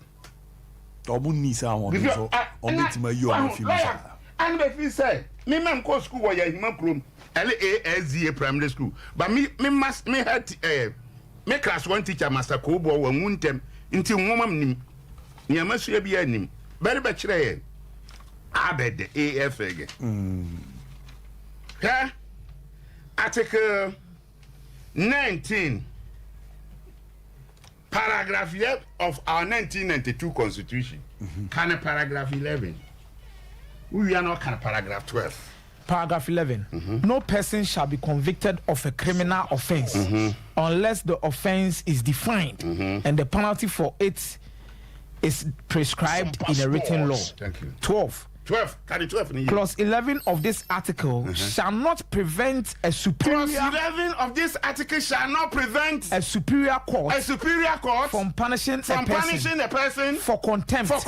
Of itself. Notwithstanding. That the fact. Or omission. Constituting the contempt. Is not defined in a written law and the penalty is not so prescribed. So when Constitution so as a lawyer, you must understand, say, if you disrespect the court, you can be punished and punished where? By in Ghana, because Bibia relaxed. You relaxed Bibia. Now a whole lawyer, as some work court, I must suspend a member. Now no beba, and they say here July, your friend say 10 for here. Beba ya. We are say, sir, chapter 5. Fundamental human rights and freedom of this our constitution. Should I say? Unipa biya is all man fair hearing. Yes. Fair hearing, should I say? You must give the person an opportunity to defend himself. Kumasino. What is say a man Ash Gold? So on Casa entry ni oye ni oye. Answer the to aban. So ni oye no hono. Sa injustice no. Do you allow it to continue? That is why Ash Gold is in court. Mate, Melzaba na Brew, Yababa Behe elections and one sem kakra. Na mamenko na meaning komo nature medics or masweye mauze ne niama de dana kwama doc eroma yehe na yakona yeresede ne medicate Dr. Nana Frimpon. Yako nupa be edibia bojama sopa ne yehe se na onsem ni doc akwaba. Mejosuminia. Na bibia aboko. Yankopon adome ho yepa. Na na community say. Eni yare yao. Eni yare rate say adults wo ewiase no bro adwene ntiase so. Because you say no edodo kwa de omunim say bia sunsumo yare. Kamu mumam we never say for so kakra ram na ye nin koma akra na hwe na me ne dog entimi ento aso na ye nkokokokuranti mumba ncheme na me say ram wo anidaso ho na yakwa hwe eba ni aniyaye na ho nsensem de omodamufu a omobo ejuma pa di dog yanko abu medase mechia ahwefo ne etifo ene anopayi nso anidaso wo he back clinic ye de say anidaso e wo ho ema obi biara say de bia me ya me kan se bibo no ti o first abeka say bia mo de ye hu mani ba no kwasem ne say utu ana mo na adu ya so ye horma na bi hu na how ma hodo anipa nem eni yare ni nim akwara eni mo pani eni sikani eni mo hiani yes so eba obi bia so na nkrade ya na areho is say obi nya infection o ma me na ase papa no ana me kan na wo fo no na mo treat na mo de awo akra no be say 7 man no hu se na ni no oposa odi benyini kakra bonsa akra no na mfrend mo hwe me baby no ohwe wani mpa bonsa na ni na da baby say anaasɛ osu akora wɔnya bɛɛ 13 anaasɛ 12 years ne ahyɛ ase ama no ahwehwɛniwa sɛ wɔnhyɛ so ana obi hɔ no de aduro nso bɛgu n'ani so a 2 years na ɛnkɔɔ baabi biara bibi na akɔ soɔ na akɔfa n'aba nti ni da so wɔ herbal clinic yɛde yɛasoɛ ne ɛsɛ sɛ ɔba hɔ no ma nyɛ sɛ ofiti a na yɛde aduro ama sɛ kɔkɔ nom daabi yɛnya abotire nhwehwɛmu ma pa ehunu sɛ ɛdeɛ ne kɔfa wɔ ne yareɛ ne baeɛ ɛyɛ infections ɛyɛ sikyere yareɛ ɛyɛ hypertension ɛyɛ ulcer ɛyɛ stroke ɛdeɛ ne kɔkɔfa baeɛ tutu anamɔ ne bra yɛasoɛ yɛnya abotire nhwehwɛmu ne ehunu the root cause of wani problem na ankasa no ansa ne attackle if you say pepi ya na meka say siche yare no ye ntu ase ye normalize ema obi anada say you tu siche ase dabi e was say ba form say na nipadua ne pe ansa because say e bro so ni nipadua ni ma e do bi abanum kra na nyansunsu anso pa ewom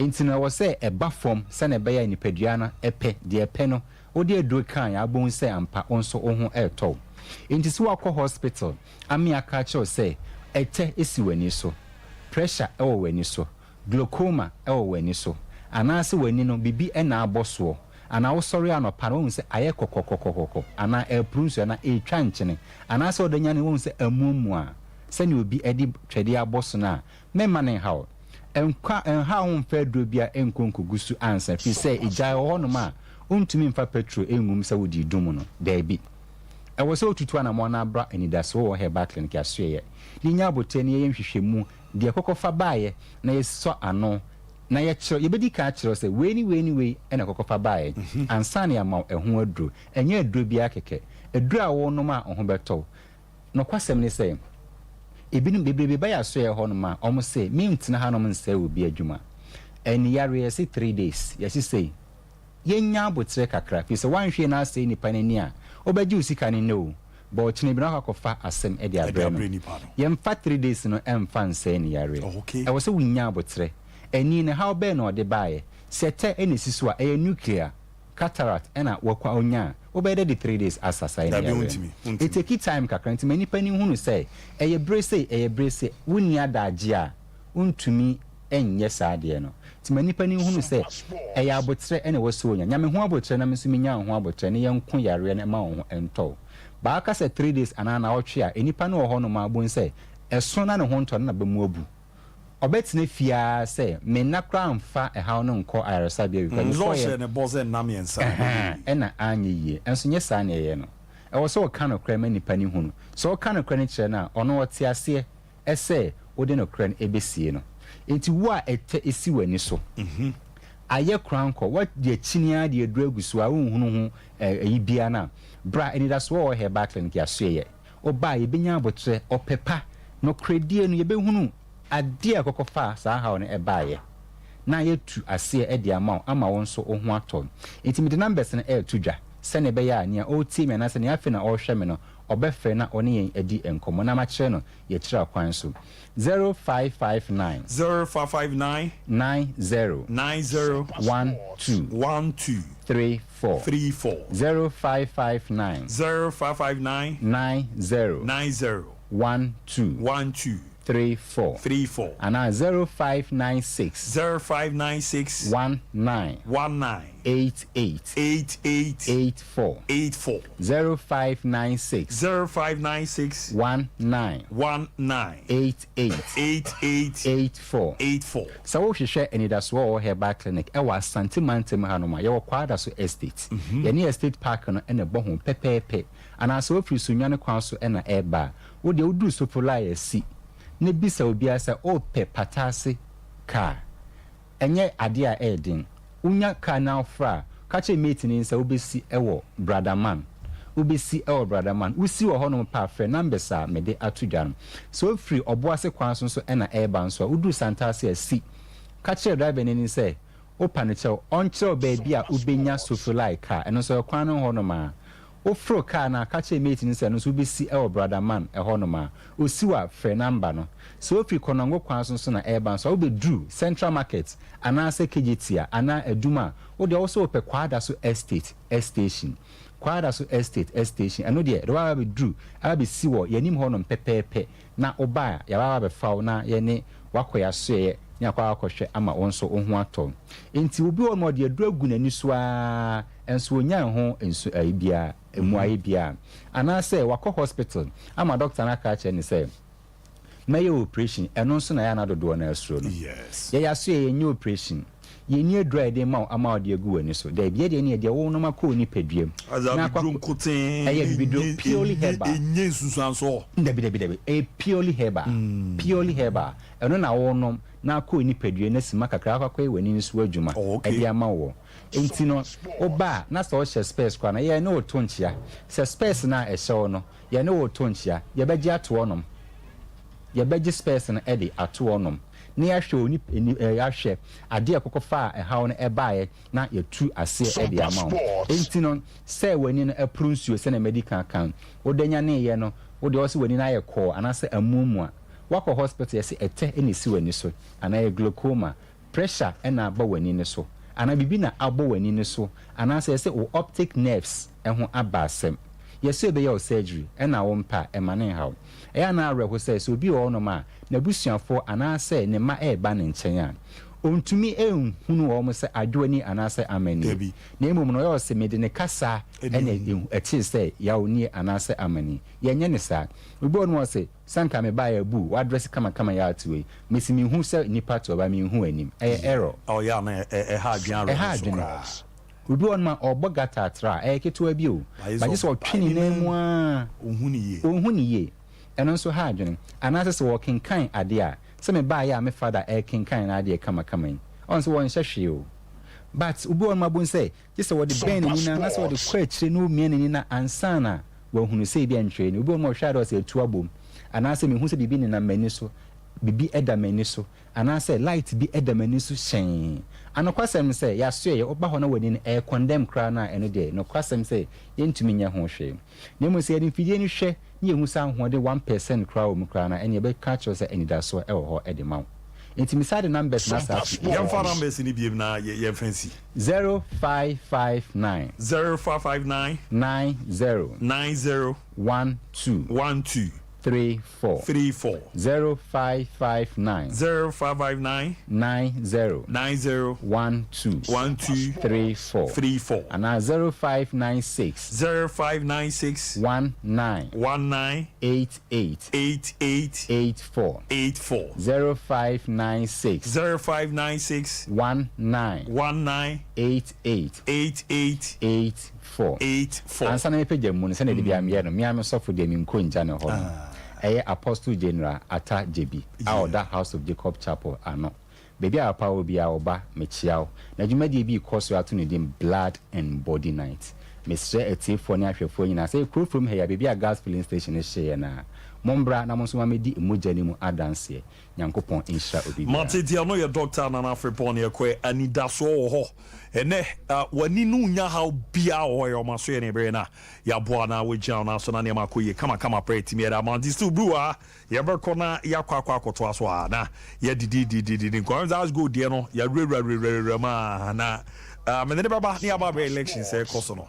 zere niema city no an hu zere Ghana Football Association de krataba zo mo niema bi omo ye concerning election no omo aputu hold kakra ni nyina ne so chena e wo so omo kɔ na motion ni nyanshin an ya ayi King Pfizer for person omo hwe na ye re baba beto so ne yi but last time na ye ni alaji din komo zo no ntiase za de ne ye se nkonkoto efini ni we abani we ansa na ya baba beto original we no edi meba na bua hwe no da na mo ba football maka zemental de paro so gibi African print suso and wa bomo de etime de ayentine African print polo shirt African print golf shirt African print run neck shirt and African print v-neck shirt buti for no mun konko tunton wa chiche mi o gold package ne no fa 20 shirt all box mu silver package 15 shirt all box mu na bronze package no 10 shirt all box mu tonkra obebo na say timi aka buti for no number no 0249 600-789 0249 600-789 0599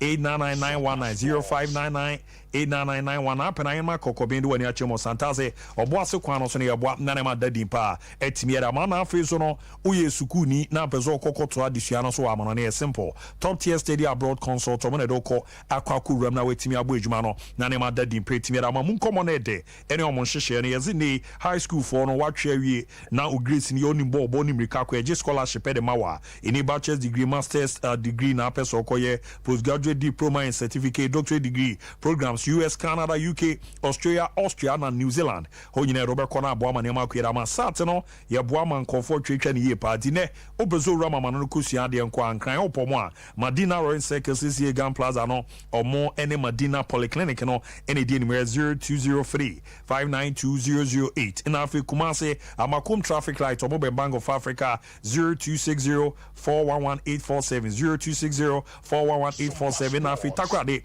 NK City Fire Service no money omo ben so efia nkwanta kwan no so ben fija school park no number ni 0598 007 852 0598 007 852 ni amboa na na mande da din so no entimi afama ntiru amuni ahwe na ntoto ya ne da din pen fama onavo yewra mu kakra ne hwe on nei common ebo be nam so ama elections na yeze ho niam bia na vetia na no mo kwe ne nkomo edidi echi ni nyina no ya putu no hold ni na so mo ana na no krata bi fikin Pfizer so ya ba yeze omo nteniam bia se ti omo nzo be so omo di nyanshin to about whatever then I'm watching no be kwa easy bia no on that issue no on avoid say we na man niam bi che wo Ghana no ana no krema Ghana for no and sana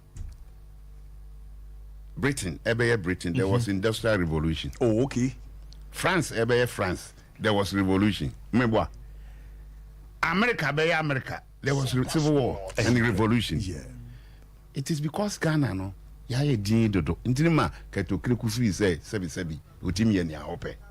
But mpanyimfo be akwada ho mane maame nda anadwo no ono so onda na sebi bentoa empa no to. Elections your status. Status your status. It was amended when original one in Dr. Kofi Amwadi. Yes, the status were amended at the GFA Congress in Accra on 19th December 2019 and came into force immediately. Signed by Ket E.S. Okreku, President, Alex Asante, Deputy General Secretary. This is some passports. Kofi Amwa status I amended. When was it approved? These statutes were adopted at the Congress in Accra on 5th September 2019 and will come into force on 5th September 2019. The former statutes of GFA are hereby repealed. Thank you. And you know, we say 5th September. 1 month 2 weeks no sana amende na wa outside na wa notice until we expect say you will respect the status. Yes yankomwe obanyini safukuma we 25 article 25 can first one na number 3 article 25 definition 1 the Congress is the meeting at which all the members of GFA regularly convene. It represents the supreme and legislative authority of GFA. Thank you. Only a Congress that is duly convened has the authority to make decisions. Thank you. 3. A Congress may be an ordinary or extraordinary Congress. So we have only 2 Congresses. Yes. Ordinary and extraordinary Congress. We don't have elective Congress. Anyhow, it is not defined.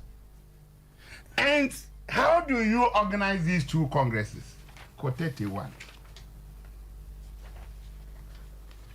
Can 1 and 2? 31 ordinary Congress. Congress shall meet in ordinary session once every football season. Thank you. Usually before the commencement of the said season. Thank you. 2. The Executive Council shall fix the date and venue for a meeting of the Congress. The members shall be notified in writing at least 10 days in advance. So, ordinary Congress has been defined once every season. And it is the Executive Council that convenes and fixes a place. Then go to passports. Extraordinary Congress. Extraordinary Congress. The Executive Council may convene an extraordinary Congress at any time. Yes.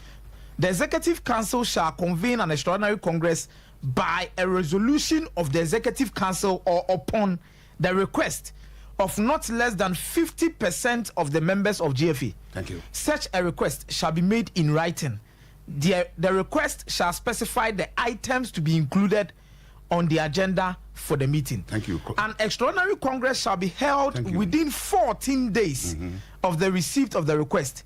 If an extraordinary congress is not convened, the delegates representing the members who requested the extraordinary congress may convene the meeting. Oh, okay. And I am on for Benkane. So we have 2 congresses. Yeah. Ordinary and extraordinary. Yes. Now we go to the agenda for ordinary congress. Enuni article 32. Paragraph 2. The agenda for a meeting of Congress shall include the following mandatory items in chronological manner. Thank you. Wait. Kill. Election of the president. Thank you. Old one, yeah, Wamendi.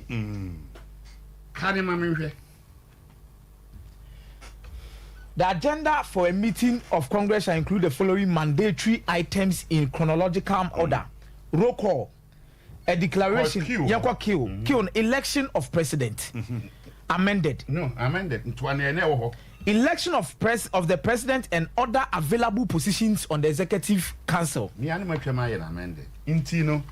This one, election of president and other positions of the executive council. Now, what amended? Simplicity, election of president, which is mandatory at ordinary congress in an election year. Oh, okay. So why will you now go and fix a date to say elective congress?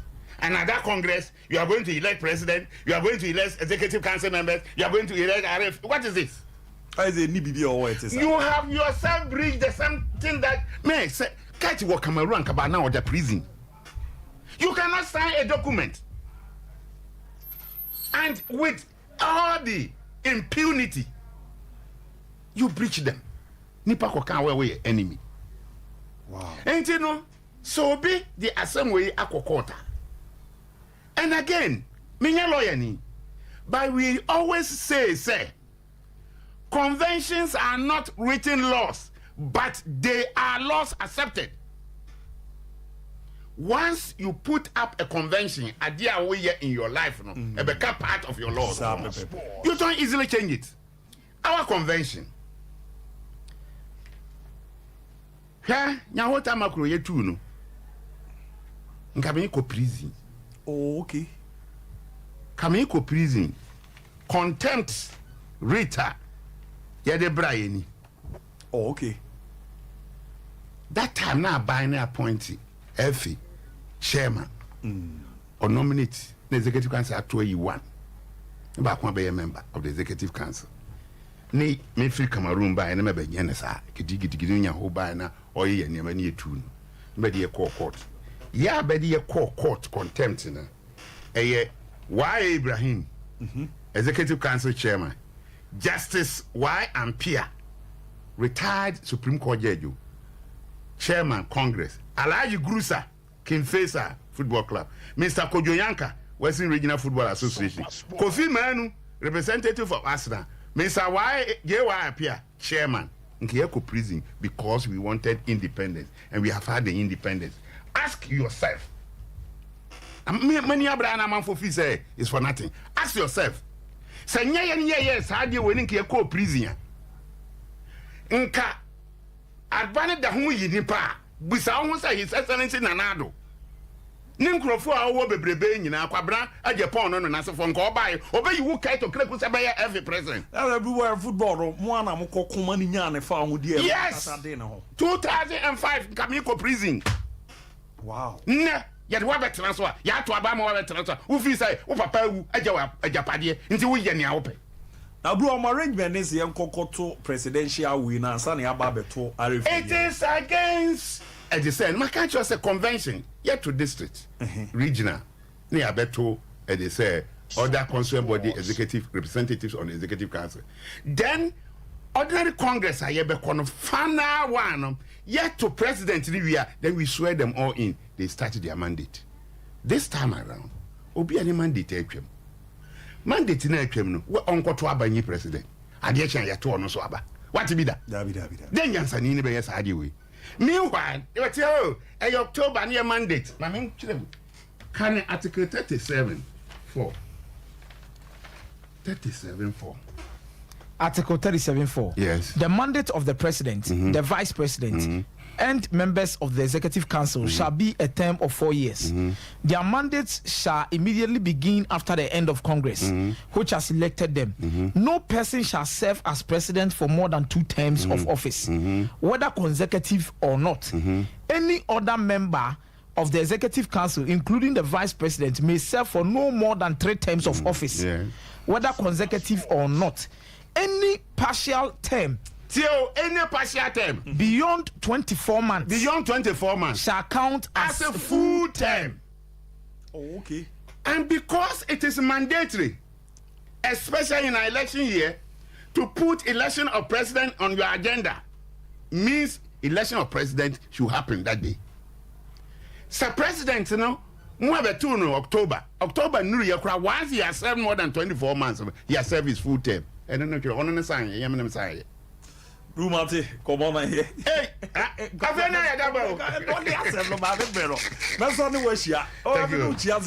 thank you for the West seat. Mati, you must say you do me that's a power. Thank you. And you know you could man blue boy na ye page mo fan chairs and yet me afa for no mo me na me we for Treaty of Arc Limited Company.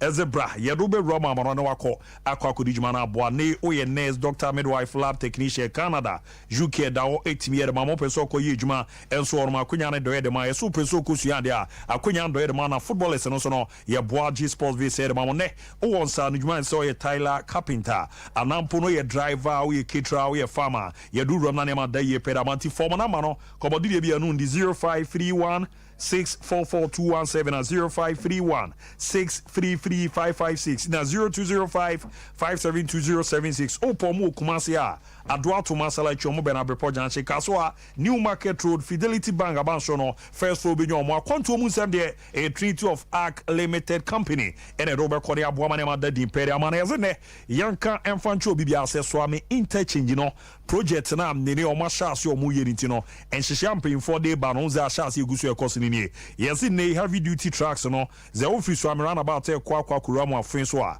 ene road abe yusu so obefa Tafu road no na wa drive afa kwesi upon junction ababe ramo magazine ato so ramo breman na afi wa join ofin road no wo mra ofa Brukutu junction o e de akona afi heavy duty trucks no ze ofi ofin so babe ramo so am run about a eno zo no be yusu abusuan crew akwan no na wa drive efi Abepo junction also ame now the aba etimi aba be rom na yesi enka mo biante se Matthias junction and Atakwa magazine junction no ye bo modenia cruise no na yaboa ama adwuma no etimi akoso kama panti other roads no and abe yusu na yesi zebra crossing no ye beboa na design ne kama po specific area bia omugidi ze beboa na ema nipa ye nkonkobo entimi mp so na yesi ye bus stops no so no omodi etimi ache bebia omugidi se sefata ebeboa ma niam adeda ye pere abamunti omudi djuma no jobo zo omu po bibia acho djuma di omudi no wa kan wa ne amboa ma wa djuma no so rozi pe no unya ne sa no na de ache ni nyina ze ga na djuma ye na aboa na ne madadi no omu so omu peze